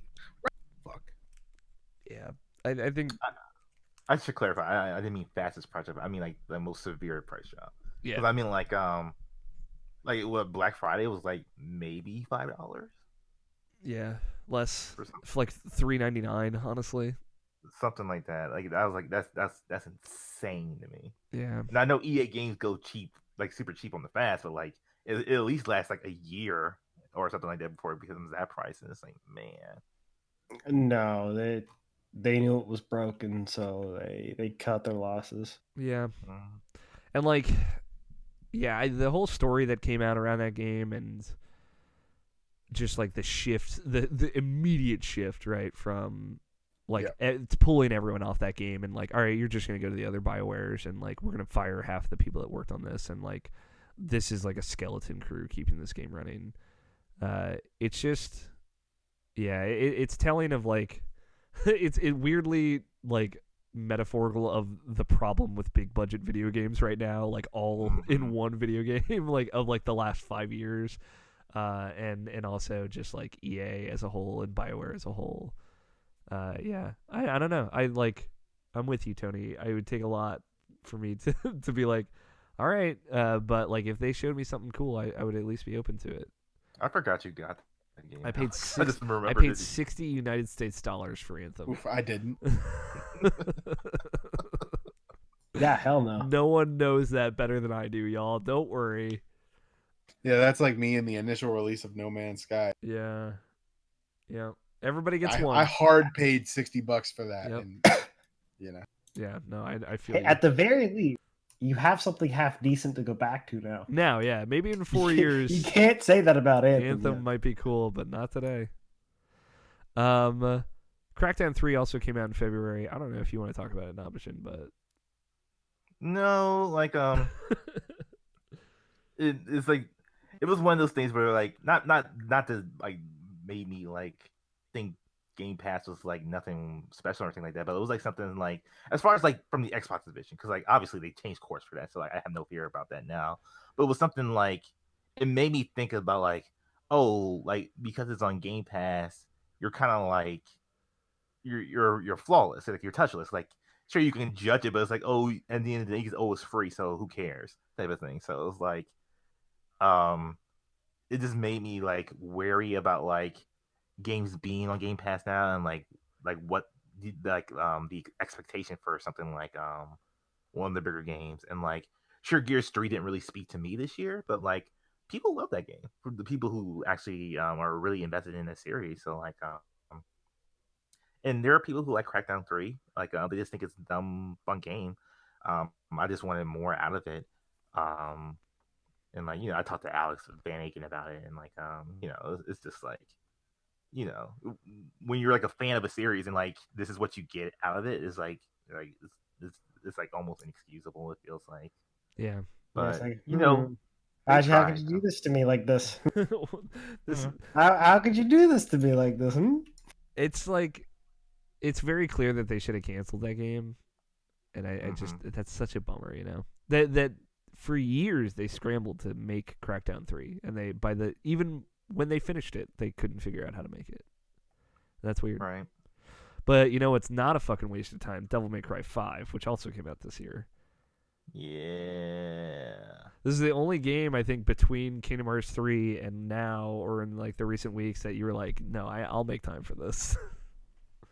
Yeah, like this was like the last game at the time where it's like, oh yeah, I'm making time for this, I'm putting my everything into it. And like it was after I beat this game where I was like, oh, I'm done with video games for like 6 months or whatever. But like yeah, Devil May Cry 5 is like this is the game I feel like is the best game of the year. For me personally, obviously. Like it's so polished, it's so good. Like from like Nero being like just like fun just to play as in general, and like for Dante to be so deep as far as like the things you can do with him. Like Dante is just like completely insane as far as like your versatility and like just the options that you can do, just to like as far as like doing combos and like keeping people in the air and just keeping the strings just keep going. Like Dante is like a fighting game in itself. Just like as much as you can, like if you want to do it, you can do it. Like you just have to figure out like the execution of how to do it. And like that's just Dante in general. Like he's hard mode, but like he's like a sexy hard mode that like that everyone wants to try, even if you're not really good at it. And V is just like so different that it's just cool just to play as him. Like this high risk, high reward character where it's like you'll have other people, or you have your familiars just like attack everybody, but like you stay in the background, like just dodging the attacks, and then you have to go in to actually do the finishing blow. So like you have to like get in to attack and like back off afterwards. That game is just like so much fun. Like it like, and like I said, like there's nothing like that's like that game looks. This looks incredible. Like the RE engine for that game, like I think it's just like top notch. Like I don't think any other game looks as good as that game does, as far as like the characters' faces and like the animations for like what they do. like playing as Nero, like you just like you put your hoodie up and stuff like that, and Dante with the dance moves and be reading poetry. It's just like all these stuff that like this game is just like is just amazing. And even like when like even like the story of the game, like it's not like the greatest story ever, but like how it connects to like Devil May Cry 3, which I played for the first time this year, getting ready for these games. Like I played all the Devil May Cry games to like get ready for Devil May Cry 5, and like I found out how good 3 finally was, and like I had so much good appreciation for that. And this is just like basically like Devil May Cry 5 is basically like just like 3 again, but like done like so much better, and like obviously with different characters to play as and stuff like that. And like the platforming issues that I have from previous Devil May Cry games aren't in this game. So like yeah, like as far as like the best game of this year for me personally, like it is Devil May Cry 5. Like that game is just like top notch as far as like what a video game can be. And the action is just incredible. Like it's the best character action game ever made as far as like the options and stuff like that. Like Bayonetta is still my favorite, but like I think this like there's nothing that can touch like Devil May Cry 5 as far as like what you can do in a character action game. Damn, I really hope Bayonetta 3 can topple that, just for the fact that there would be something that could watch the throne, you know. Mm-hmm. Yeah, I'm excited to play it. I do plan on playing it soon, so I have no I have no idea what I'm getting myself into, but I'm excited at the very least. I guess it came out around this time, but I know you boys wouldn't get to it until later, but Satisfactory dropped around this time as well. A very cool factory sim. Do you guys still touch this at all? I'm waiting for more content. Okay. Really. Yeah. I wouldn't, again, like Apex Legends, I don't think I would put it in top 10. Sure. So, which is why I was going to just skip over it. Sure. But so far it's fun. It is a great. It is a great multiplayer game in general. Yeah. It's cool because I like the idea of those kinds of games where you're just kind of building very satisfying constructions like together. And I know a lot of like those kind of multiplayer games are certainly about that, but I think this is like so directly like this is what I'm all about. Like I'm a wear it on my sleeve type thing. Yeah. Which I'm into. Baba Is You came out around this time, which we talked about earlier, Scott. Yeah, I would throw that up there. Okay. For sure. The Division 2 also came out around this time. I guess I'm probably the only one of us that played that. Yeah. Forgettable. That is how I would describe the Division 2, which I hate to be so like glib about it, but like it's, I don't know, like I really wanted the first game to click with me and it didn't, and I feel like the Division 2 just does exactly what that first game did, and almost nothing different, which is fine for the people that liked what that first game did, but I was looking for some bigger reason to get into this, like some more context or more this or that or better action, and I think like they pace out the firefights a little bit better, but there's still so many like, God, I've been shooting at this one guy for fucking 40 minutes, huh? And he's still not dead.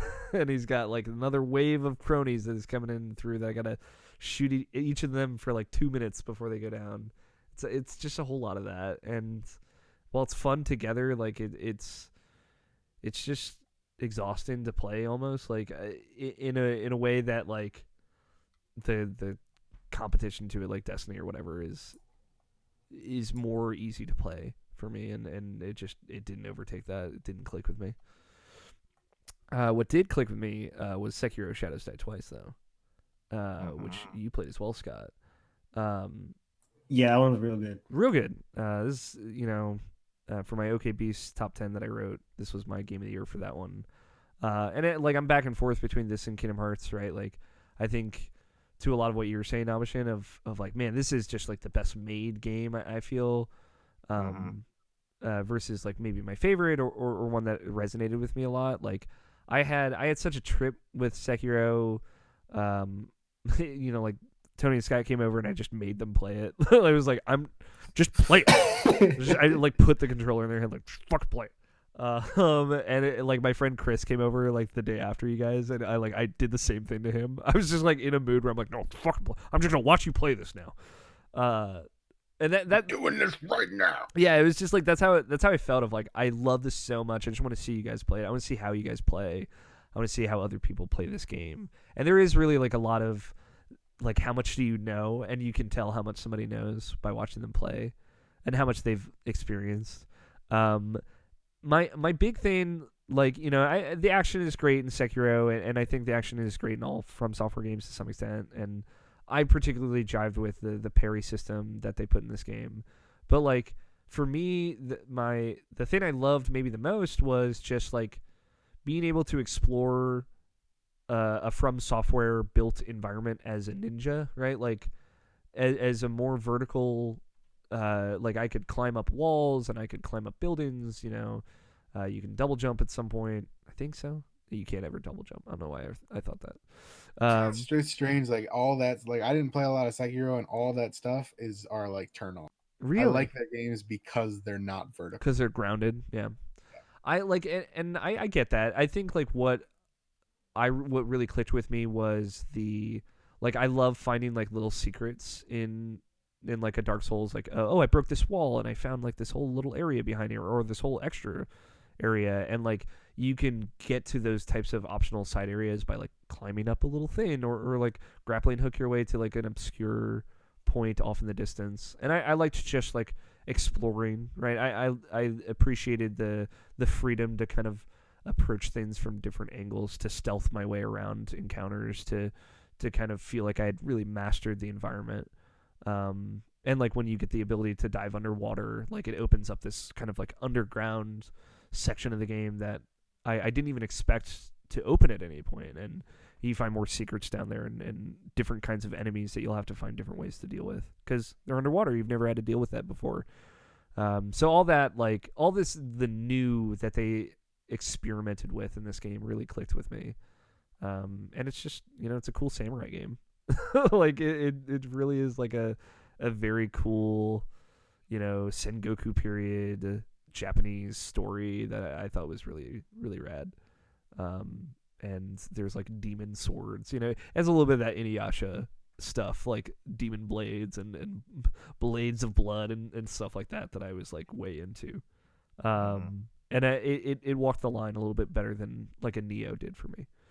But yeah, like I jived with all that stuff, and I played through that game 3 times back to back to back. I spent 98 hours in those 3 playthroughs, New Game Plus, you know, going through it. And I loved it. I wouldn't trade that time for anything. So I can't say enough high things about Sekiro. Scott, did you play Mortal Kombat 11? I mean, a little bit.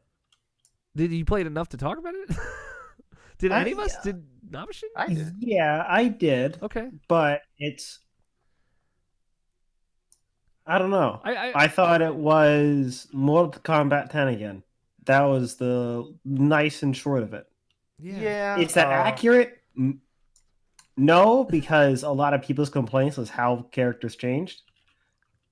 That and like the monetization for that game. Right. But just dumb stuff like the towers, how they did that, and just like, ugh. Yeah. There's a sour taste I have for that game as far as like the BS around it, but like I really enjoyed the story mode for what I played of it. Like it goes to it goes to good places as far as like where the characters are at, and like by the time it ends, like it just leaves the series like super open for like you can just do anything with it now, which is really cool. But like at the same time, like there's certain characters I wanted in there, like Molina, and like or Striker, or but like yeah, like I think the game was cool, but like it didn't really like do too much for me this year, to be honest with you. Damn. I know a lot of people did like it, so yeah. I like listen, I get it. You know what was a fucking dud in the goddamn water? Rage 2. It's on this list, but I just want to. My review of Rage 2 is me with a thumbs down going. That's how I felt about it. Solid review. That's just like Rage 2 is the definition of like this game has no soul. Like, you know, it tries to make jokes, none of them are funny. It tries to do things that are cool, they're not cool. It tries to make weapons that feel great, they don't necessarily feel that great. Paces out its action pretty well, and I appreciated that you can kind of approach things from different angles, but every firefight kind of felt the same by the end of it, and I finished that. Like, I put like 15 hours in that game. I finished it, and it's just still that forgettable to me. A Plague Tale Innocence. I don't know. I guess I'm the one that finished that. I don't know. How far did you ever get into it, Nabeshin? I'm still like around maybe like the 4th chapter. It's, you know, for the folks who have not heard of it, and I would understand if you hadn't, it's like a kind of one of those more narrative games. I would compare it to The Last of Us, because I think the game kind of warrants those comparisons. It opens itself up to those. Of like, here's a brother and a sister in the outbreak of this plague in like 12th century France or whatever, 14th century France. It must have been earlier before then, like maybe 800, 8th century, somewhere in that range. Like we're in like medieval ages, and it's cool because it's like a different setting than I've ever really seen, of like the French countryside and these French castles and all that, and that's rad, and it's exploring these stories of like a sister that has to kind of become the parents and take care of the little brother, and this brother who has maybe like a disease, like he's sick, you know, and he kind of needs to be coddled a little extra, and he's never had to be exposed to the kind of harsh realities of the world. And the sister is a little bit more tomboyish, right? She goes out there, she goes hunting with the dad, she takes care of things, right? She's a go-getter, she gets things done. And it's the conflict of those personalities. Like, they don't get along a lot, but like the brother is so sweet, and he like gives gifts to people. He tries to comfort people emotionally. Like, you can see that this is like a person hardened by the realities of life, and this is a person who's been like coddled and sheltered their whole life. And they do a lot with that relationship to make it interesting, and a lot of the moments between them are really good, but a lot of that game is you kind of stealthing around, shooting rocks at people's helmets, like with a sling, you know, knocking down lanterns, and like getting across like these huge like rivers of rats that are like plague rats that'll fucking eat you apart if you step near them. And I liked that stuff. It's just like nothing in A Plague Tale is truly excellent. I think it just does a lot of things very well. Sure. And so nothing in particular stands out. It's a little too long also. Like it's about 15 hours long, and I would say it could have been fine being 10 hours long. One of those things where it's like you can still be long within this field, but not as long. But it's good. Like it's cool. It's like, it reminds me of Hellblade in that it's like AAA indie, you know, like it looks very good. It has great design and sound design and visuals for being an indie game. But I would just say that that's a game that you have to come into it with the right expectation or no expectation. And I think you'll find something that's cool there. For sure.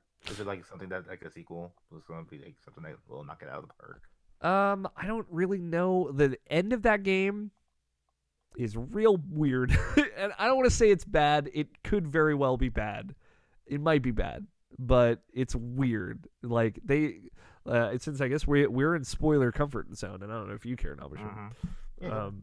They kind of, so you find out in the last 2 chapters of that game, you find out that the plague is maybe caused by your brother. It seemed like it, sure. And like, or they cut the sickness that he has in him is the same place that the sickness that the plague comes from, so he can control rats. So you can use him to control rats by the end of that game, which is cool, because like it's a very brief amount of that game that you can do it, and you can just have rats fucking fuck people up. And like all the knights and everything that you're worried about, you can just kind of direct them around and like destroy these people. But I could quickly interject. Yeah.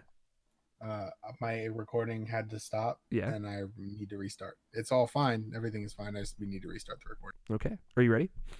Yeah. On 1. 5, 4, 3, 2, 1. Good to go. Thank you, Tony, for letting me know. What happened? Do you know? Or it's just Yeah, it was recording to the wrong disc. So I just really quickly fixed it. Got it.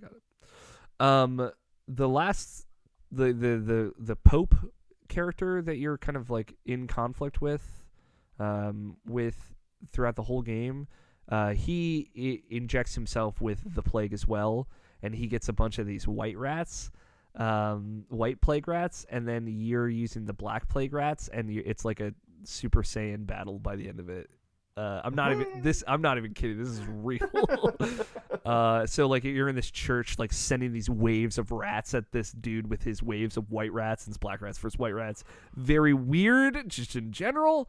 And then the last shot is like this weird zoom in on your brother, and he's like it's like him like heartlessly commanding the rats to kill the Pope dude, and he gets destroyed by them, and then it's like this weird overlong shot on his face of him like maybe liking it, I don't know, and then that's how it ends. So it's Wow. maybe setting him up to be like a villain in the future.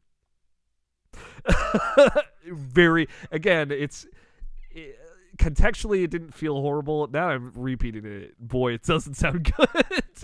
But like that's how the game ends, and that's like the feeling that it leaves you with. Like it ends there, and this credits and in the church, and like you don't. I assume things work out. No, there is like a little post credits thing of like things are better afterwards. But yeah, it's just weird. It was better before that, before all that happened.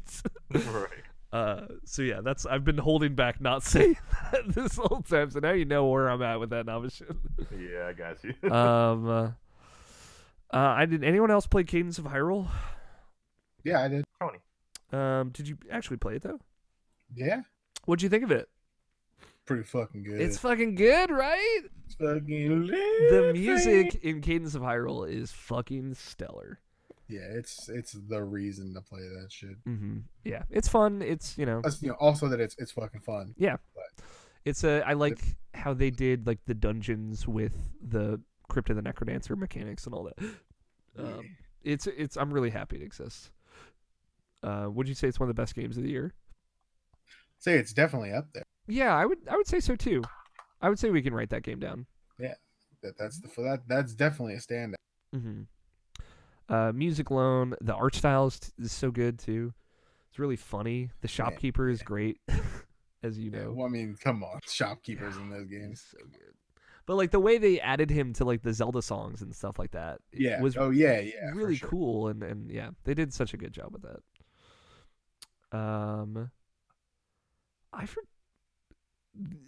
Did any of us play Cooking Simulator? Yeah. Tony. When? What, really? I genuinely don't. I don't know. I talked about it like 1 week on the pod. Is it good? It's something. Is it like Surgeon Simulator but with cooking instead?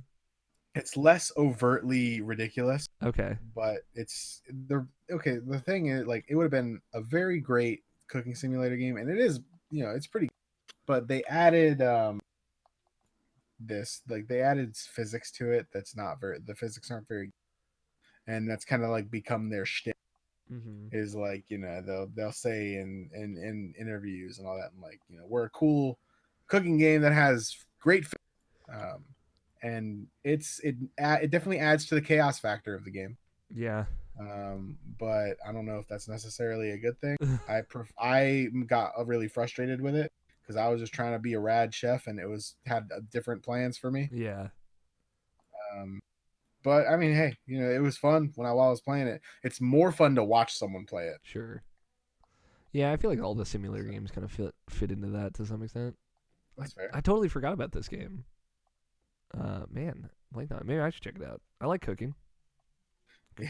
As someone Check it out. who is a very good cook yourself, Tony, did you find that like the laws of the cooking that it was kind of following were accurate at all, or no? Oh, I think that, like I said, without the stupid physics, it's really fucking good. Okay. Like there is some good shit in that game for sure. Like you get very detailed recipes, and the application of those recipes is actually pretty good. Okay. So you have like it's a good time to go in there and cook. The only problem, half of it is ruined by shit flying everywhere and falling off the plate because you turned a little bit too fast. Like you pick up the plate and stuff barely stays on there because it doesn't really have friction. Yeah.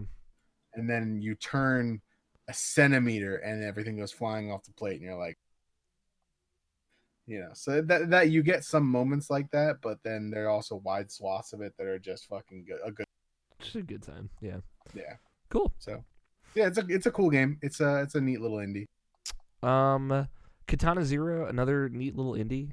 I would say like some of the games we've talked about outside of that, I would probably put on our list more so, but it's really great. It's a cool like noir future, like a dark future story about this drug that lets you control the flow of time. But the drug has crazy severe side effects. And it's like this drug that you find out is used on like child soldiers in like this dystopian future war. And you were one of the child soldier victims that was like raised, like this drug was maybe applied to you while you were in the womb, and you were kind of like grown to be able to use it to be a very efficient weapon for the government. And like uncovering that mystery and like uncovering who is leading you astray is really cool. Like you had like this psychiatrist that you're going to that's supposedly helping you because your memory is kind of being erased with this drug, and like you go to him before each of your missions and he's like, did you do this, did you do that? And you can play it very like you can comply and play along very well and open up to him, and that'll change your relationship with him. Or you can be an asshole to him and you have a very antagonistic relationship to him, and depending on like if you're nice to him or not, like he'll be a boss at the end of the game, stuff like that. Like he'll overdose on the drug in front of you, be like, I'm fucking so sick of dealing with you, I'm gonna take this drug and kill you, and then you fight him, and it's really cool. That's actually pretty fucking cool. Or like it weirdly like reminds me of Papers, Please. In some of like the decision making of it, it's like very underplayed how you are actually making decisions. Or like if you're compliant with him, like you'll eventually maybe get the opportunity to realize he's manipulating you, and then you can like sneak up on him and fucking kill him. And it's brutal and violent no matter however it plays out, and it's a very dark and kind of sad story, but it's really cool. And it reminds me of Papers, Please in like how it will take in your decisions in a really subtle way, and then a Hotline Miami and like how it's trying to tell like this kind of trippy story. But it's cool. I really liked it. I didn't really get the chance to talk to people about it was the thing, and like I didn't know how things could play out differently, so I just ended up kind of looking up everything that happens in that game, and maybe that I would have had a better time with it if I had like had someone playing through it with me. I'm not sure. But I like the story. It's cool. It's worth your time if you're interested at all. You can deflect bullets back at people with your sword, which is cool. That's pretty cool. I don't know how that works, but it's cool. You have to have faster reflex and movement than a bullet speeding at you. Mm-hmm. If you can slow down time, it makes it a lot easier. No. No, just do it with your real muscles. Yeah. Bloodstained, I'm in a similar boat with. Of like, I really had a great time with this, and like I've never clicked with a Castlevania game before, but this one worked for me, and I think it was like a lot of the loop of like going out hunting monsters and coming back to like a little town and selling all the loot and stuff that you get. Sure. But I don't necessarily have a lot to say about that. Hearing the giant bombs, giving a year about this game, like I didn't realize how crazy it gets as far as like your abilities and like the things you can do. Yeah, you can do some weird shit in that game. Like you can turn into a beam of light and reflect yourself off of like reflective surfaces. And that's like the equivalent of the morph ball in that game. Yeah, it honestly seemed like a Scott game. Like if you ever got Yeah, Scott might dig it. Yeah. Um, Mm, and like also, it has like that kind of loot grind of like getting your best equipment and stuff, like crafting, like grinding out certain enemies to drop rare drops and making the best katana and stuff. Like, and what's cool is each weapon has like fighting game inputs that you can do on it to do like special moves with them. So like the whip will do like this cool like explosive attack and stuff like that. Will it nay nay? It won't nay nay, no matter how many times I asked. Garbage. I was disappointed too. But yeah, I know there's a lot of cool stuff in Bloodstained. It's probably one of my favorite games of the year, but like I don't necessarily know where I would put it for all of us. Nabeshin, you played the hell out of Samurai Showdown. Yeah, I really connected to it. I played a lot more of that game than I even like was expecting. I mean, it was just like a cool reboot of the series, like kind of going for like a more Street Fighter 4 aesthetic, but like being so different from like a Street Fighter game. That's because like like one hit can do like almost like 75% of your damage if you just like it's like the whole game is about like high risk and high reward. Like that's the entire game itself, because like swords actually fuck you up, and like the way they're supposed to, and like not necessarily as full, not to like the full extent, like something like a Bushido blade. Like if you get like a headshot, you're automatically dead. But like like like the systems of it, like it's all competent, and then like everything is just like so good about it. It's like it's highly polished. Like the only bummer thing about it is just like pretty much just the online and like the ghost system. When I played it, at least it might have fixed it by now, but like it was like recording your player ghost, similar to like something like Super Smash Brothers on Wii U, where like you could just like have like a ghost and like have that after like it learns to play the same way you play, and like every ghost that I went against, just all I did was just like jump up and down. So like yeah, so I didn't really mess with that after a while, but like they keep updating it and adding new characters, and like the characters are free because like the season pass was free for the first season. So like every month I've just been going back to it, just like go through the story mode again, just like playing with as these characters, and like all of them are super fun. And that game's a solid game. Like it's probably one of my favorite games of this year, honestly. I wouldn't like really push for it, like being like on our top 10, but like I wouldn't mind like giving a mention. Yeah, I like shout out to SNK. They're getting back in the game, man. It's happening. SNK versus Capcom could be coming. It's not happening. And it's the other way around. Capcom versus SNK. I'm sorry. I'm still a fake fan. It's fine. How do we feel about Super Mario Maker 2? Kind of hit and miss. Yeah, kind of hit and miss. A shame. It is a Bit shame. of a shame. The first one was so good, right? Yeah. I think part of it is obviously the controls, but like I think also part of it's just like you can't get that lightning in the bottle twice. Yeah, it was like the freshness of Super Mario Maker, really what sold the game the most. It made, and people made the content for that game, and it's like if you take that and you're just like, hey, make all the content, but make it again. Yeah, it's just not gonna be the same. Tough. And like people have made some really cool levels in that game, and I've played some of them. Some of like the hardcore, or some like the really well thought out levels. They just added an update with like the cool Legend of Zelda thing they added in there, but yeah, I don't know. It's just like it is not the same special thing that the first one was. It makes me sad boy. This was the year of Teamfight Tactics, though. Yeah, and all of its clones. How fucking quick that shit. Yeah, that's come and gone completely already, right? That's so wild. What was Auto Chess was the Dota 2 one? Yeah. So yeah, Auto Chess came and went. And that's its own standalone thing now that you can get, right? So, and Teamfight Tactics came and went. I assume some people still are into it, right? Yeah, I guess. Some people, I guess. Lamos. Some people. Do you and Scott? Do neither of you guys play it at all? No. Scott, do you nope, still? We don't do it. Okay. I just want to make sure Tony wasn't pressuring you into thinking it's lame. Okay. Yeah, that is like a total like fad that existed only in the year of our Lord 2019, huh? Yeah. That's wild, man. Yeah, it's a result of good marketing that for something that just doesn't have a whole lot of staying.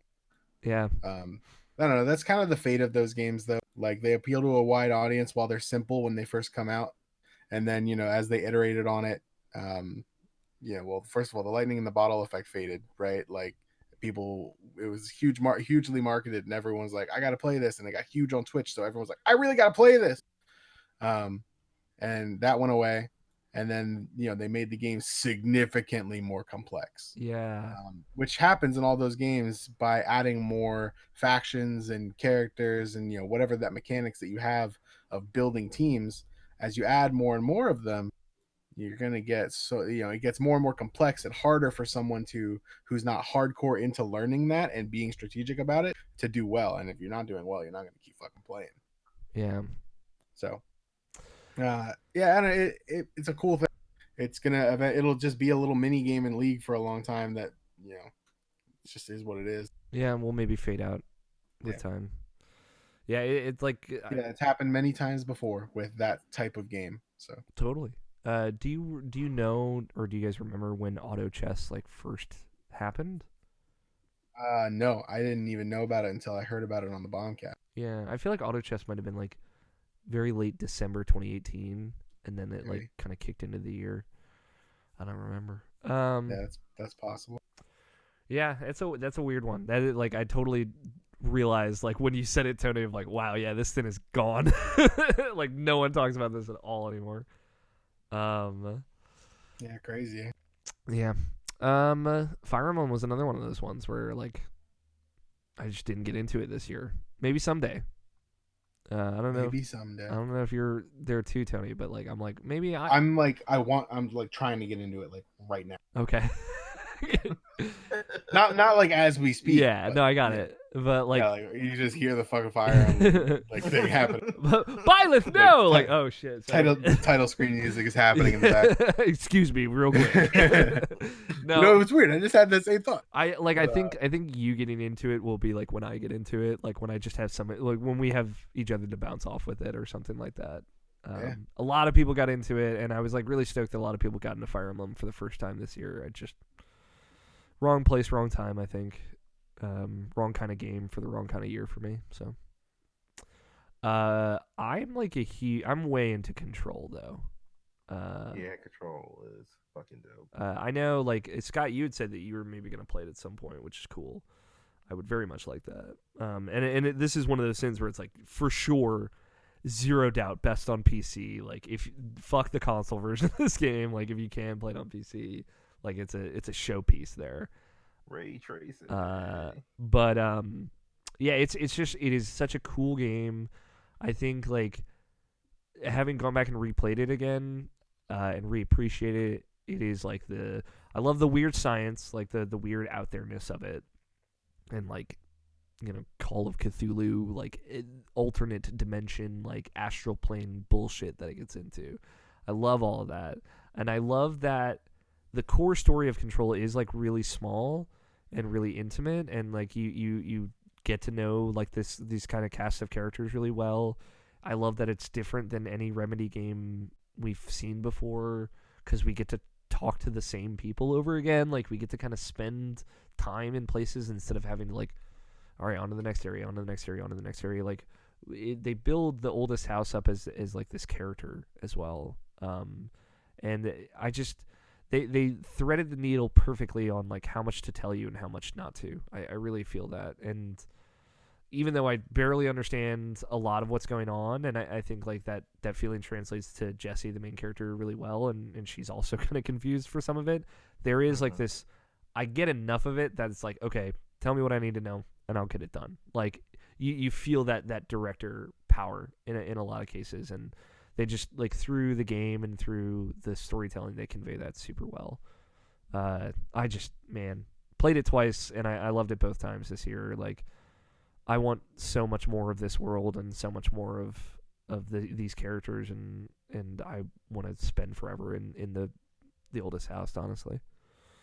I don't know how you feel about it, Nabeshin, but that was like my resounding feeling at the end of it. Yeah, like games like Control are I feel like are like a dime a dozen. Like I don't think these games come out all that often. Mm-hmm. Just games that it's like a perfect combination of everything that I want. In a game. Just like an interesting story, like fantastic gameplay, and just like just visuals that just make my jaw just drop. Just like I think the game is special. Like there's like just a couple of things that keep it down from like being like like a best game ever type of thing. Mm-hmm. But like overall, like for this year especially, like I think it's like one that's like the most bangers like type of games I played. Yeah, it's a club banger. I love the combat too. Like once you get your rhythm, like once you get your feet wet and you're like launching things and deflecting things and using your shield and doing everything that you can and like levitating and shooting down at dudes and like launching things while you're levitating and you feel like super powerful. It's just it's a whole thing. It's like it's a whole vibe that is hard to describe, honestly. But it's rad. Definitely one of the ones I would nominate for the best games of the year, and definitely one I would fight to be the game of the year. I really think so. World of Warcraft Classic, boys. Scott's still fucking it's all playing this Scott. game. Not me. Yeah, that is all me. I know. Tony booted it up once and like, fuck this. I believe that is exactly what you said, actually. Yeah, pretty much exactly. Man, Scott, you've played so much of this game this year too. Did you think that you would? Not really. No, it all came down to who ended up playing, Mm-hmm. right?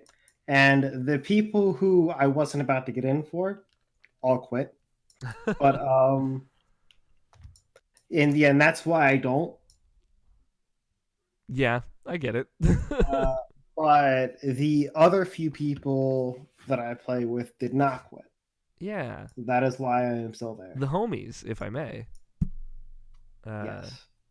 And you're still having a good time with it, I assume. Yeah. Yeah, this is one like we talk about like every week pretty much, but so we don't necessarily have to lament on it. But I don't know. I think it's cool that you got into it and like you have people to play with, and it's still a fun, rewarding time for you. And it is one that like the whole internet stopped to play for a week. It felt like, which was cool. Everyone was booting up those old server names. Yeah. I don't know if you have any thoughts or feelings that you want to share here, Scott, but if you do, let them loose. Not too much. I think the big thing about Classic is it is one of two things for people. It is either a nice nostalgia trip or a good game that you've never played before. Okay. And for me, it was a bit of both because I've only ever gotten so far. Yeah. And coming out of it, as far as the portions of the game that I haven't played, in the ways that matter, World of Warcraft hasn't changed a whole lot. In terms of the grand scheme of things, Yeah. it's all minute differences that make, or the smaller specifics that make the larger differences. Yeah. And so if at any point you enjoyed a majority of the expansions, you'll probably enjoy this too. Yeah, okay. Unless you're Tony. In which case, fuck that. Yeah, that's right. I'm with you, dude. I got you. Just like Holy isn't me. That game. Yeah, I get it. So I know it's cool to see the folks that are still playing it, like how they feel about it after all this. Yeah, time. when did you get in, Wrath or Kata? me, Yeah. I played the base game, Mm-hmm. and then after after vanilla, I got to 60 in vanilla. Like I played, me and like played it, like did everything. But I was young, so I didn't, I did everything from a young person's perspective, which is like I did like half the things and got my level to where it wouldn't go up anymore. Yeah. And then I played a bit during Burning Crusade, but I stopped playing when I realized I couldn't get the Warglaives, or that it was so unlikely for me to get the Warglaives that I could probably never, which was a real sad day for young. And then I kind of stopped for a while, and I came back in a big way during Wrath of the Lich. Played a ton, and that's where like my modern era of World of Warcraft kind of started. Okay. Where I like started playing the class that I ended up playing every single expansion, like all that kind of those like heuristics, that kind of stuff. I did all the raid content, like joined a raid guild and like cleared all the got to max level on the class that I ended up playing, like I said, and did all that stuff. So that's all started in Wrath of the Lich King for me. Okay. And then from there, I kind of, would tune in to each one. Cataclysm, I played the beginning of, and then like halfway through raid, like the first raid tier in Cataclysm, like the guild that I had been in for that whole time, kind of parted ways basically, and I just stopped playing.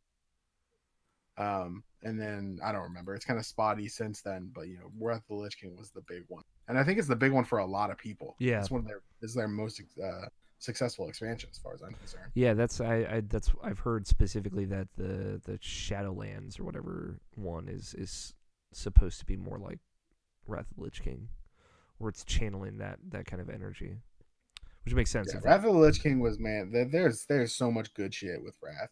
So now I'm ready for classic Wrath to happen. Oh yeah, let's bring it back. Bring it back. No, I've appreciated your journey with WoW Classic this year, Scott. I thought it's cool, and it's been cool, like as someone who didn't ever really get into WoW, to like vicariously live it through you again, like the second time around. So, AI the Somnium Files. Have you played this at all yet, Nabeshin? Still not as much as I would like to.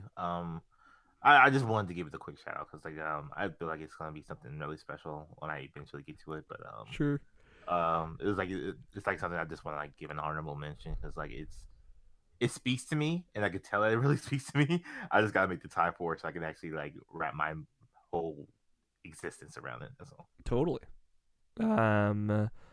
I had a great time with Man of Medan, the Dark Pictures anthology. Man of Medan. I played through it with Jacob Bryant, with Justin Graffius. I played a little bit with you, Nabeshin. I played it locally with my roommate Damien. It was a great time. It's it's one of those games. It's like Until Dawn. It is you trying not to get teens killed, etc. And I think like, or you specifically trying to kill teens in the most horrific way possible. Trying to murder some teens. No spike through the jaw in this game, as far as I know. Luckily, which I know is not your cup of tea, Tony. What do you mean? I love that shit. Yeah, but you told me like that meat hook murder is like your like. I don't like to see this. Weird. Yeah. That's you're right. That specifically is yeah. That's not my. Yeah. But like getting all the other adjacent, like the part with the choose between two at near the, that's my shit. Yeah, gotcha. Yeah, and this game does a great job with that. Obviously, the co-op, like when you're playing it with another person who's playing at the same time, is like the best. Mostly because like the MacGuffin, like the hook of the story here, is that it causes hallucinations, right? Like, so a lot of the times when you're playing with somebody else, like they're seeing one thing and you're seeing like either a completely different thing or what's actually happening, and it's communicating and trying to convey to them to like, hey, fucking calm down, or they stab you in the gut. It happens. Hell yeah. And I think that the MacGuffin is kind of lame, and I think that's a lot of people have kind of come back to that. Of like, oh yeah, but like it was kind of predictable, or like the characters figure it out before you're actually supposed to, or like this or that, and that hurts it. But like if you can blind play through this with another person online, I'm bummed that we didn't end up finishing it in Nabeshin, because I think we would have had so much fun. Then you'll have the best time with it. I really think so. And it's cool because I did end up seeing a different scene every time I played through that game. Like I saw something I'd never seen before. Each of the 3 playthroughs I'd played with it. So, is it one of the best games of the year? I don't know. It's one of my favorite ones, but I don't know if I would put it up there. How many teen murders were there out of 5? 5 out of 5. If you I mean, play your no, cards but right. how many actual teen murders are? Oh, you can get 4 teens killed. All right, 4 to 5. So 4 out of 5 teens. Yeah. River City Girls is the next one here. Yeah. I feel like this was maybe a sleeper, a surprise for you, Nabeshin. Sort of, because like I kind of always heard about it, but like it's something I didn't really actually look at. It was even an Evo, like at a booth, and like I saw the corner of my eye, but I didn't actually go to it. And then like I don't know, like I don't even know what like drew me into it, like as far as like actually playing it, because I think I went to it completely blind, and like I finally saw like it was out, and I was like, okay, yeah, I'll just buy it just to try it out, just because I know it's a beat 'em up, and that's pretty much it. And I just ended up just loving it, like loving it, like, more than I even thought I could love this game. like it yeah, like I've always been a fan of beat 'em up, like with Turtles in Time and like obviously Scott Pilgrim, but like I feel like there's so few that really get it right. Like I feel Scott Pilgrim is one of those games that I like, where it's like you can see your character grow as you grow, and like you can just like pull off moves and like do juggles and certain things like that most classic beat 'em ups don't, in all fairness, but like some of the new modern ones did, and like Scott Pilgrim did it a lot for me, but like I feel like this game just like trounces on that like almost in every aspect, like visually, maybe not the soundtrack, but like but the soundtrack in this game is amazing, like it's really really good, but you know, like Scott Pilgrim had Anamaguchi, which is like Some top fantastic tier as stuff. well. Yeah. But like this one is actually like almost as good, not as good, but like almost as good. Probably the best soundtrack this year for me at least. Damn. But like yeah, like and the game is just so much fun. Uh, and like and like probably the biggest thing about this game that really like just put it like over the moon for me is how much, as far as how much I love it, is like it gets so deep into its lore that like this lore of like River City, or the Kumio series from and when where it's called in Japan, whereas like it just like get to like all the individual games, and like the two main heroines of this game, Misako and Kyoko, like they were literally just in one game, and like they were like the girlfriends for Kunio and Riki in that game, but like, you know, like all the other games it was like Hasabe and Mami or whoever characters, and like they were just never seen again. So like they just like brought them back for this individual game, and it's like, yeah, they're our boyfriends and we got to go save them, and like just like all the lore and like all the backstories and like the inside jokes that they have for that game, for like a series that I haven't really I never really followed, but like it made me really look up this stuff and like get really into it about who these characters are, who they used to be in the Yoda game, older games, and what they are now, and like how he just like encapsulating it into this game. Like it's just it just made me just fall in love with it like so much. Yeah, River City Girls is like one of my favorite games. Not only my favorite games of the year, but like one of my favorite games of all time. I love that game to death. That's awesome. Yeah, I feel bad almost because like every time I bring it up, I'm like, the Game Grumps are in it. It's like all I know about that game, but it's really cool. Like you telling me like, oh yeah, it's based on these like fucking side characters that like got mentioned once is like this is their whole story. You know, I think that's so cool, especially that it like exists in a world that already exists, right? Like obviously, I feel like we've seen more and more of that with games and all media recently. Of like, let's flesh out more of the worlds that already exist out there and revisit parts of them and introduce characters we didn't know about before. But yeah, that's really cool. Link's Awakening remake came out. Weirdly, like I feel like I don't have too much to say about it. You know, I think I'm the only person here that played it. It's one of my favorite games of the year. It's like a Zelda indie game. You know, it's weirdly that if somebody gave an indie budget to a Legend of Zelda game, kind of like Cadence of Hyrule, it like really reminds me tonally and like the kind of vibe that it's going for, in a very similar way of like, this is small and like it feels intimate and it feels like we're telling like a really emotional story And it was very reflective to go back to that game. It's like this was the first Zelda game that I owned myself, and it was like I think the first Zelda game I might have actually beaten all by myself. So it's like I have like a lot of nostalgia for Link's Awakening. And that game isn't as amazing as the other Zelda games, I think, but I think it's really cool still. And I'm really glad a lot of people got to play it for the first time this year. It's weird that this was $60, but like, you know, in the same way that it's weird that, you know, No Man's Sky was $60. I'm like, it feels like a really small game stretched out to that, but not in a bad way. I still recommend it to everyone if you've never played Link's Awakening. It's awesome. Nabeshin, did you want to talk about Untitled Goose Game or? We already talked about it before, but like, yeah, I just really enjoyed my experience with my journey in that game. It was just super fun.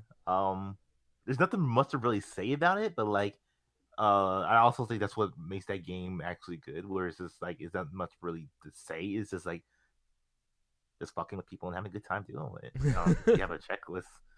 Yeah, you have a checklist of what you can do, and it's like it's not necessarily like a sandbox or something. You just do whatever you want, like, but you can do whatever you want. But like just generally just like just screwing with people and stuff like that, and it's really fun. I really enjoyed my time of it. The more time I put into it, and it's just like yeah like it's an internet meme game as far as like what the internet did with it, but like the game by itself is like I feel solid on its own, and that's why I just really enjoy this because of that. Yeah, I get you. It's Anarchy, the video game. I've talked enough about Destiny 2, but I really like Shadowkeep. I would say that's one of my favorite games of this year. I think they did a really great job with what they had, and they're really setting up a really cool story that they've continued on with this current season after the season that Shadowkeep started with, and they're doing a lot of cool stuff with Destiny.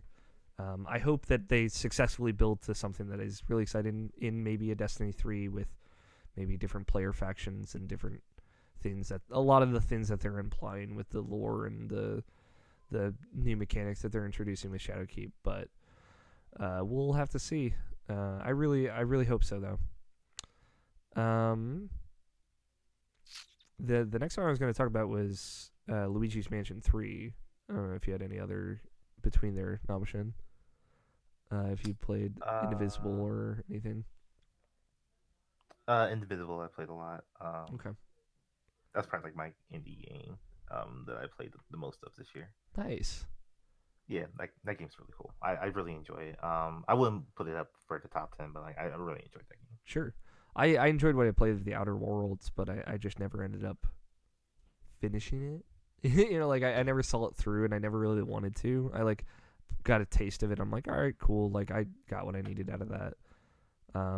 But it's cool. Like I like the writing in it. It has an asexual character in it, which I was like, oh, this is actually really, really well done. And it's like, it's just I never interacted with that kind of character in any kind of fiction or media before, and that was cool.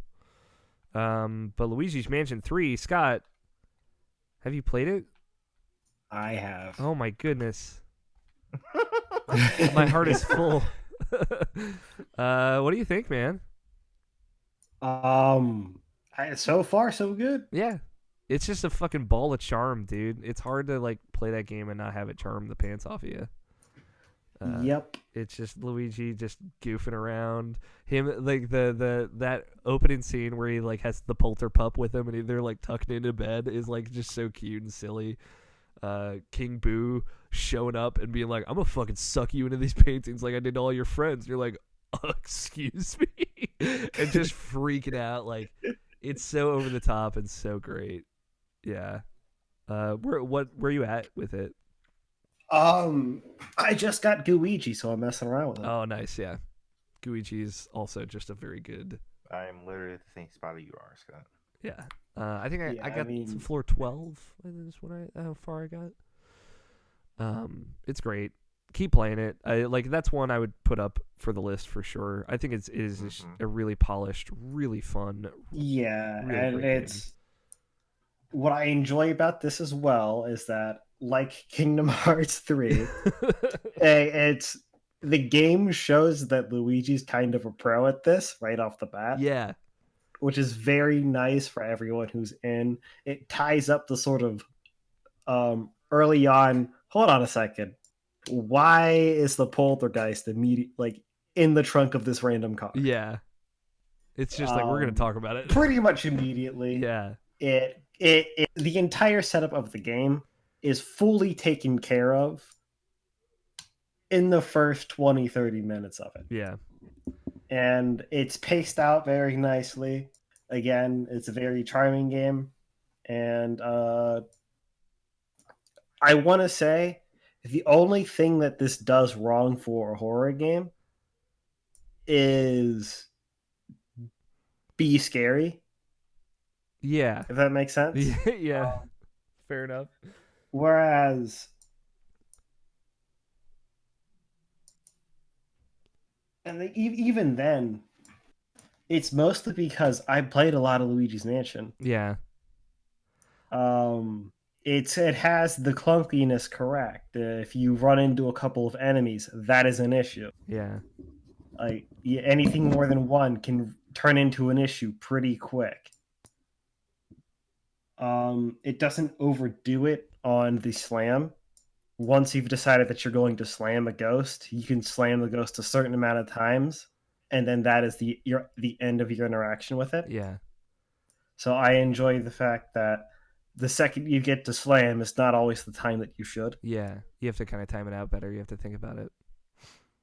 Yep. And the ghosts will have no hesitation to attack you while you're trying to do anything. Mm-hmm. So that all kind of plays into it being kind of a horror game by making it tense. But none of the other portions are. I don't see any random jump scares for no reason. Yeah. Which it could do with. Yeah. And you know what? I think it does play around with that a little bit later on. But yeah, I mean, I do enjoy the portion where you are looking through a bathroom and you see Yes. a ghost just playing with toothbrushes I know and exactly what you're hanging talking out. about. Yeah. You go into the bathroom and he's not there. Yeah, and then you leave and then he just starts fucking with stuff. Right. But later you go back in the room and eventually he will be there. Yeah. So it lures you into a false sense of security like that. Yeah. It's cool. And I do enjoy these small portions of the looking at it, because they could have made him never appear or appear the first time. Yeah, and they do stuff like that. They'll plant little seeds and they'll revisit them later. You know. Yeah, and it's funny because a lot of what horror games do to be quote unquote scary is just be gross. Mm-hmm.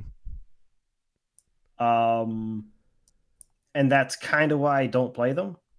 Yeah. Is because it's, on one hand, they can kind of do it right, but most of the time, you're just showing me something I don't want to look at. Yeah, I'm totally with you, Scott. I didn't know this about So you, but I'm that so is with you. that, and not that it is either scary in context or tense in play. The entire fear of this whole entire thing is I don't want to look at it. Yeah. And okay, I can also not play the game. Yeah, it's like a much less interesting thing to play with than Yeah, it is. I'll put it this way: it is more fun to be very afraid in Tarkov, which is not a horror game, mm-hmm. than it is to general horror games that are just gross. Yeah, for sure. What was that game with all the never mind. It'll come to me later and I'll remember it then. Agony, I think is what it was called. It had a lot of obscene imagery, and it's like, this is just gross for the sake of being scary. Yeah, it's just there to be fucking dumb. Yeah. Luigi's Mansion is a jolly good time for sure. I need to restart my audio. Excellent. We're breaking everybody's audio tonight. You ready? Mine is still good. Mine's still good. Wait. Oh. Yep, I didn't mess it up. Not a challenge. You ready now, Shin? Yep. On 1, 5, 4, 3, 2, 1. We're almost through this, guys. Thanks for sticking through it. Bruh. You think that this is a bad fucking time? You're crazy. I'm having a good time. That's what I'm saying. So I guess the last three games, Death Stranding, Sparklight, Life is Strange 2. I don't know. Oh, it's about to be a bad time. Yeah, it's about to be a bad time with Tony and Death Stranding. Sword and Shield, I don't necessarily. I feel like I'm the only person. No, you played some Nabeshin, didn't you? With Sword. I played like not that far though, like maybe like an hour or two, which is still just tutorial section, but Yeah. you know. I had a great time with Shield. It's similar to some of the other games that I've talked about. Like, I don't know if it's like a top 10 game. I have a lot of problems with Jedi Fallen Order. That I think prohibit it from being like one of the 10 best games, but I think it is a cool game, and I would still say to, like, if you like Star Wars, if you like stuff like Sekiro or Dark Souls, like, maybe you should check it out. It's just got a lot of bugs. It's just messy right now, you know. Yeah, Death Stranding, Sparklight, and Life is Strange 2. Did you finish Death Stranding, Nabeshin? No, I didn't play more after we talked yesterday. Damn, I passed out. that's all right. But yeah, I plan to finish it. So. Yeah, I like a lot of what Death Stranding does mechanically. Narratively, I have a lot of problems, you know. I like that they took the ideas that, you know, Dark Souls has been doing for years, and of like leaving signs for other players, right? And like really evolving that into like leaving objects for other things, leaving things that other people can contribute to, giving people credit for those contributions, like really tying together a player experience in a cool way. And those are my favorite parts about it, for sure. I like parts of the story a lot. I just, the Death Stranding is a great example of like a game that has a great, I don't even want to say has a great story, has interesting stories to tell, but because it's a video game and the person that's making it doesn't want to make a video game, wants to make a movie, like it doesn't know how to tell that story well, right? Like a lot of Death Stranding is you go to this person and then they just tell you their tragedy, their story. They tell you for no reason, because Sam, the character that you play, is not interested in hearing their story, certainly. And like that, he comes around to something by the end of it of like, you guys are my friends, and like I don't want to see the world without you, but I'm just the kind of guy that needs to be by himself. And he gets over a little bit of his fear of touching people and things like that, right? But it's just like there's got to be a better way to tell me Mama's story of like Mama was the worst. Yeah, like of like, you know, this horribly tragic story of this woman that was giving birth, gets caught in a building collapsing, and, you know, she's recounting like how horrible an experience this was of like her child essentially dies in childbirth while this building's collapsed around her, and she's screaming for help for days and days and days. But like, I just walked up to her and she tells me all this, like, you know, like this, and this happened years ago, right? Like I don't even know how long ago this was. And I think it's a powerful story, and I think there's a lot there that is relatable, or like that fear is relatable, and that tragedy is relatable, but like, why? And that's true of all of these characters. Like, why are you telling me this in this story this way? And I like these characters, and you need to tell me a better story with them, I think. And that's just what I kept coming back to at the end of Death Stranding. Like, the only story that they tell well, and it's the only story that they tell subtly, is Sam's, and kind of how he grows throughout that game. to the decision he makes at the very end of it, which you haven't seen yet, Nabeshin, but I think it's really good, and it's predictable, but I think it's done well. But like that's the only story that's in the game, in the context of the game. Everything else is like this happened years ago, like, or like, you know, you're just hearing this in flashback, or it's supposed to inform the character that I'm experiencing in front of me, and I just don't think it is, you know. So like a lot of that is where I'm hung up with Death Stranding, right? I don't hate it irrationally or anything, but I really dislike parts of it. It's like, you know, no woman wrote this game at all, clearly. That's what it feels like at the very least. And like no one, Fragile, a character named Fragile, says multiple times, "I'm fragile, but not that fragile." Why? Why is this your catchphrase? Like, why do you have a catchphrase? Why is this your name? Why is it like this? And literally at the end of the game, which I don't think you saw this yet, she says that to Sam one more time, and Sam says it with her the second time. Like, she's like, "I'm fragile," and Sam's like, "Yeah, but not that fragile." And then they laugh, and I'm like, is this supposed to be you? Like, you're in on the joke? And then what if we didn't tell this? What if we just didn't have a joke here? So like there's stuff where I'm like, I just want to pull my hair out. It's crazy. Like, I just don't understand how we got here. But like thematically, I do love that. Like, yeah, like this is a game about bringing people together, and like whether you like it or not, you're gonna have to work with the other players playing this game. And they force that upon you in a really cool way. Just by like being out about. If you take somebody else's bike or take somebody else's item or something, like, you are benefiting from someone else. And honestly, I'd be really curious to the person that played that game and like tried not to work or collaborate with any other player and tried to isolate themselves in that world. They go a long way to making you want to give back to that world and to the other people playing it. And that's cool. It's a really cool thing that no other video game has done. And like to get out there and pretend like it is like some new thing that has never really been seen or done before, I think is hyperbolic at the very least. and like arrogant at the very most. And I don't jive with that, and I don't jive with that message. But the idea that we've all been through tragedy, and we're all going to keep being through tragedy, and even if we come together and put off the end of the world, it might just be temporary, but we're going to do it because it's just in our nature. I love that message that is like buried beneath a lot of bullshit in Death Stranding. So yeah, I don't know. It's one of those weird games. I love it. You know, at the end of the day, I really love this game, but I do too. I totally understand why people don't.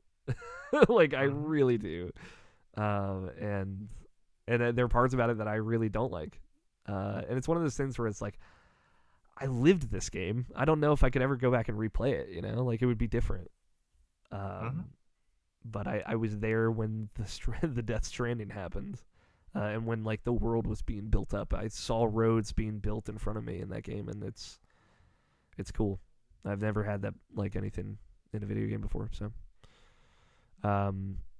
I also like the gameplay of it, but you know, I understand that I'm more in the weird side of that regard. So, do you have any other thoughts, Nabeshin? No, you did it. You did a good job representing it. I would probably say it's like the thing that really jives with me with that game is like how positive it is as far as like it's like the whole online system of it is about the positivity of like liking people's stuff and like actually helping people get through stuff. Like there's you could probably troll in it, like putting like a bunch of cars in one place or something like that, but like it's kind of hard to do that. It's just about like working together and being together and like trying to get through this together. And like even putting up signs like, hey, you could do this, man. Yeah, man, you could do this. It's like that feels good. Yeah. And it feels good like when somebody uses it, and like when you get a little message that says this person used your bike. It's like, oh, cool. I didn't necessarily mean for somebody else to use it, but I'm like happy that somebody did, you know? Sparklight, Life is Strange 2 are both my games. We're gonna have to talk about a little bit about Life is Strange 2, Nabeshin, I'm sorry. That's fine. I'm gonna talk around some stuff. Sparklight is one of those like, hey, somebody successfully made a Zelda roguelike, for like to be very reductive on it, and it's great. Like it's genuinely super fun. It's well paced. You feel like you're making progress all the time in it. It's great. Like, please play it. If any of that sounds appealing to you at all, play it. Check it out. Like to Tony and Scott as well. Like if any of that is like, oh, that sounds cool. Like took me 10 hours to finish it. Like not a huge time commitment. Not the kind of roguelike that you're going to be playing forever and ever. Like it has a very definitive ending type thing. But I had fun while I was playing it. So, Life is Strange 2. Oh, somebody gonna say something? I just said that sounds cool. It's cool. And it's got really good music. The music reminds me a lot of Wind Waker, for your attention, Tony. That's the best Zelda soundtrack. It's got some Island Zelda vibes, and I'm here for it. Life is Strange 2, right? It's about the Diaz brothers. Sean Diaz, who's a 16-year-old kid, and his younger brother Daniel Diaz, who's a 9-year-old kid. In the first 30 minutes of this game, you play as Sean, trying to basically get ready for a party, and his like best friend Lila is like, hey, like you need to get some beer, you need to get some money so we can buy weed, get some snacks. We're gonna go to this Halloween party afterwards, after you get all your stuff together. So get it together, and then we'll meet up. I'll text you, right? So that's how it starts. When you do all this stuff, and it's great, like very sweet father, single dad, Mexican immigrant, super nice dude who's like clearly like very down to earth with his kids, and he raised them right, and he tries to be honest with them. You build this great rapport in 30 minutes with the younger brother, with your dad. You play as Sean, the 16-year-old kid. You go outside, and you find out like your little brother was put on zombie makeup, and he was messing with the neighbor across the street. Neighbor's like, hey man, get your fucking dumb brother together because he's an idiot.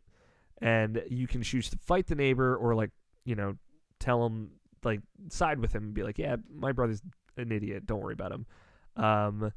Either way, it's going to get into a physical altercation because your brother's dumb.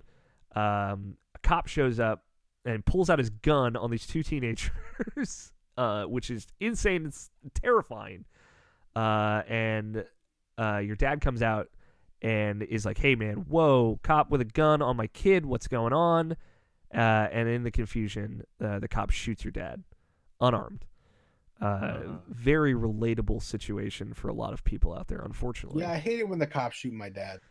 Not necessarily for us, but like, you know, this is a thing. Trigger happy cops, a thing that is very much a thing in our society right now. And I think like that, those 30 minutes are, you know, like, hey, we're setting a tone here, right? Like this is what we're going for. We're talking about racism. We're talking about police that, you know, shoot first. And we're talking about this. So like, hey, you know, that's a very powerful political message. And if you don't necessarily agree with it, or you don't want to be a part of it, I get it.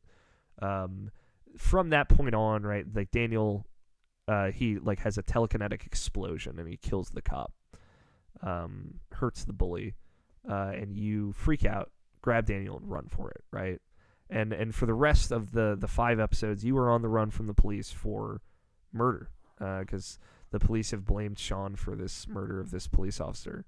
And it is like that, like, man, if we had just stayed, if we had just explained, if we had just this, that, like, understanding that for some people in this country, like, that doesn't exist. And that sucks. And, like, they do a great job of hammering that home. And they also do a great job of, like, being like, yeah, but at the end of the day, like, maybe just walking, like, turning yourself in is the right thing to do at the end of this. I like it because, so, like, the first episode is like them on the run. The second is them like hiding with their grandparents of their mother that like left them when they were kids. The third episode is them like on the run again, but they found like this enclave of like kind of hippies that work on a weed farm, and you work on a weed farm to make money to run away to Mexico. The 4th episode is like Daniel gets like kidnapped by a cult, and you kind of have to deal with that.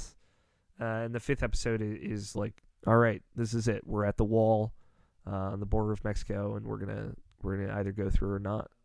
And the last choice that you make in that game, in true Life is Strange fashion, is like really of like, what are you going to give up for what you want? Like, you can give yourself up so your brother can have a better life and turn yourself into the police, or you can say fuck it all and risk the chance of something horrible happening and use Daniel's power to blast through this police blockade and force yourself into Mexico.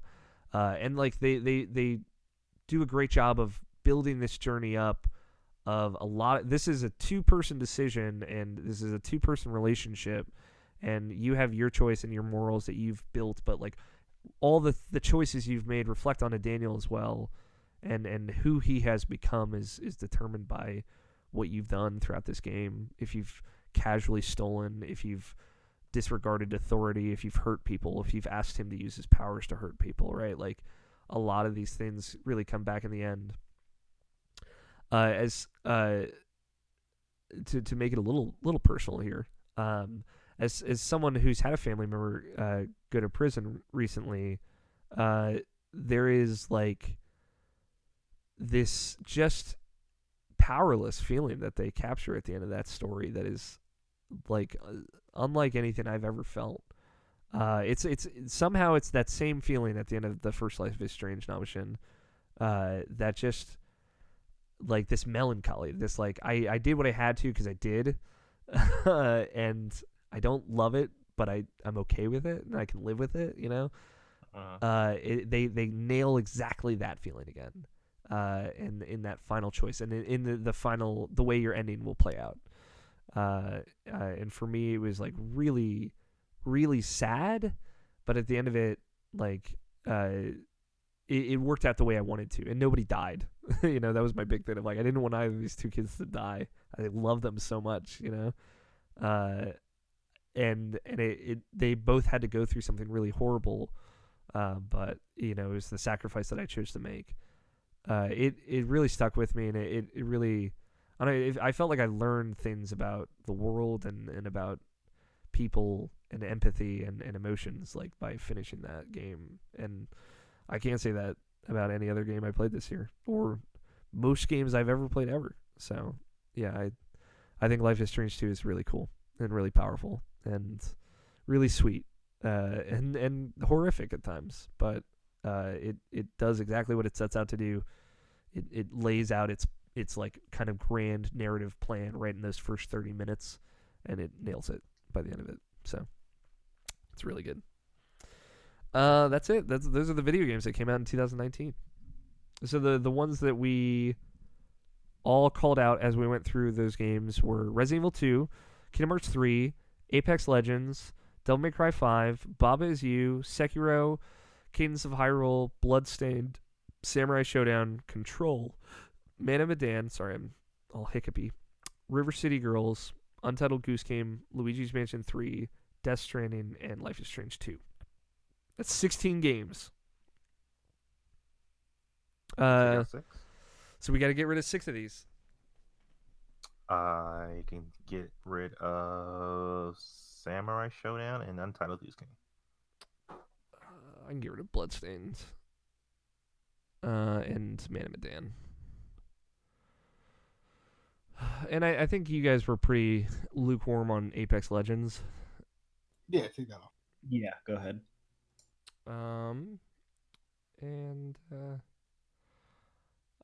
We got one more. I understand if the general vibe is like not in the camp of Death Stranding being on this list.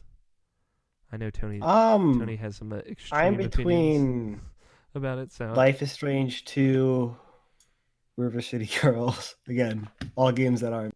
Mm-hmm. And honestly, that's it. I really want Life is Strange to be on there. That's like one of my most passionate games of this year, I would say. I would Every other game except for those two, I would say I would enjoy if and when I got around to them. Sure. Hmm. I think like I know it's not your kind of game, Scott. Life is Strange 2 isn't, like, for sure. But there is, like, as someone with brothers, I think like there is something there that even you would appreciate. But like I understand that Tony has zero love for Death Stranding, so that's why I brought that up as the game to get rid of.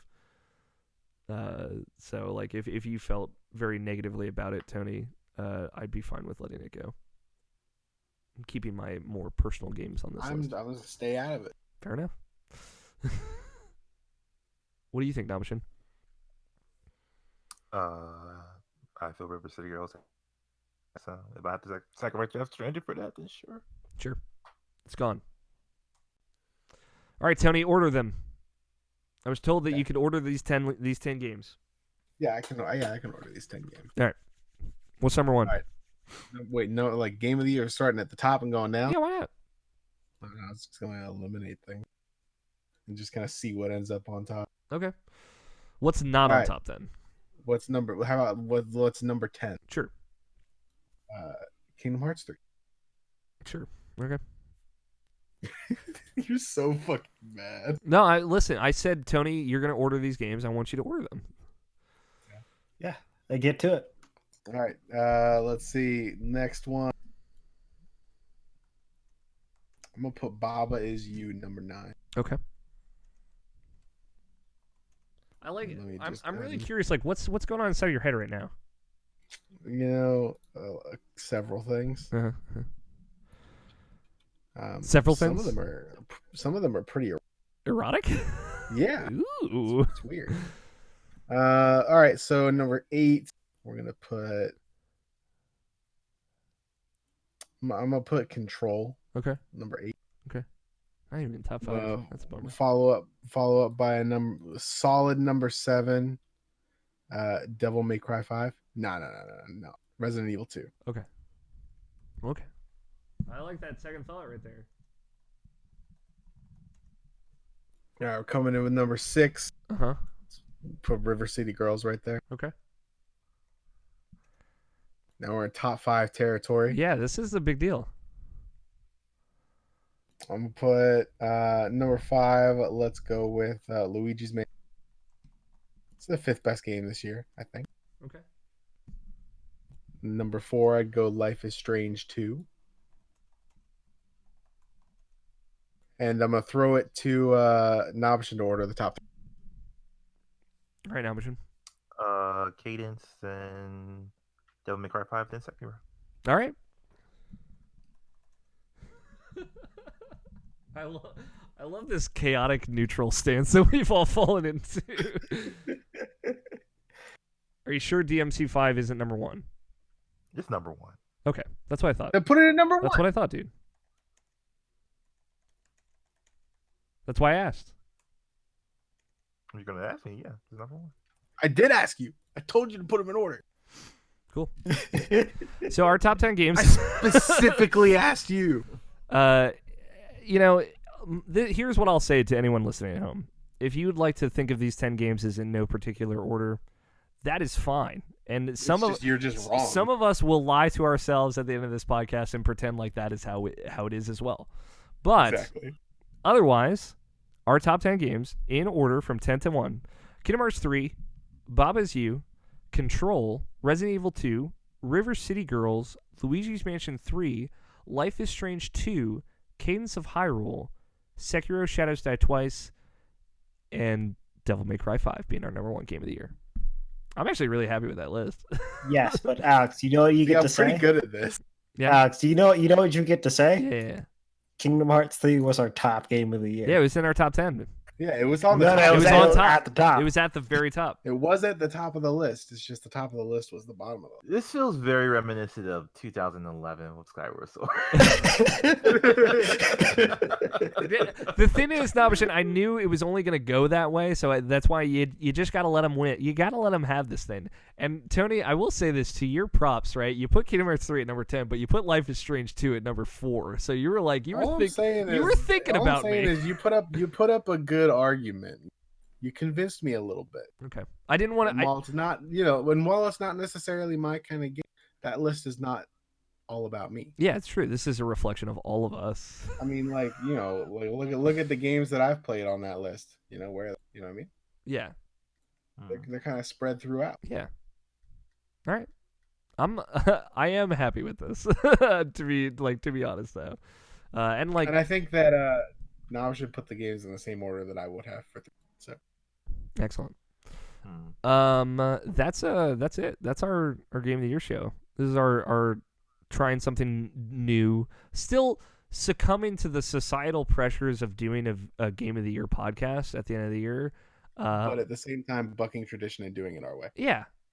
I don't know. This was kind of fun. I liked this. I liked going through the big list and talking about them. That was good. Is there any old games that we didn't talk about? Because I started with League of Legends and I didn't necessarily think to spruce any other ones in there. Just WoW. It's just WoW Classic. We keep coming back to this World of Warcraft game. How are you doing, Nabeshin, now that we've ruined everything that you've stood for once? I mean, whatever. 2020 is gonna be a fucking hell of a year. So Yeah, exactly. This was just. Oh, we gonna fight that year. Yeah, this is just an appetizer for the main. It's going back to the old format next year, so I'm not even worried about it. Yeah. If it's just Nabeshin and I screaming about how good Final Fantasy VII is and no one else listening, so be it. But we will cross that bridge in 12 months when we get there. Thanks everybody for listening, for supporting us. For sticking through. I hope this was as far as us doing something different, I hope this was fun to listen to and fun to go through. It was nice kind of just talking about the games that we talked about this year. And trying to buck tradition and do something new. So thanks everybody for listening. Thanks to Danny Wiesner for our opening music of 2-Player Co-op and our closing music of The World is Saved. Maybe I'll put in some video game music this week instead, but obviously always shout out to him. Thank you, Tony. Thank you, Scott. Thank you, Nabeshin, for joining me as always, boys. This is fun. So somebody just gets up and leaves. All right. I've been Alex O'Neill. Play your games. Stay rational. We will talk to you all next decade.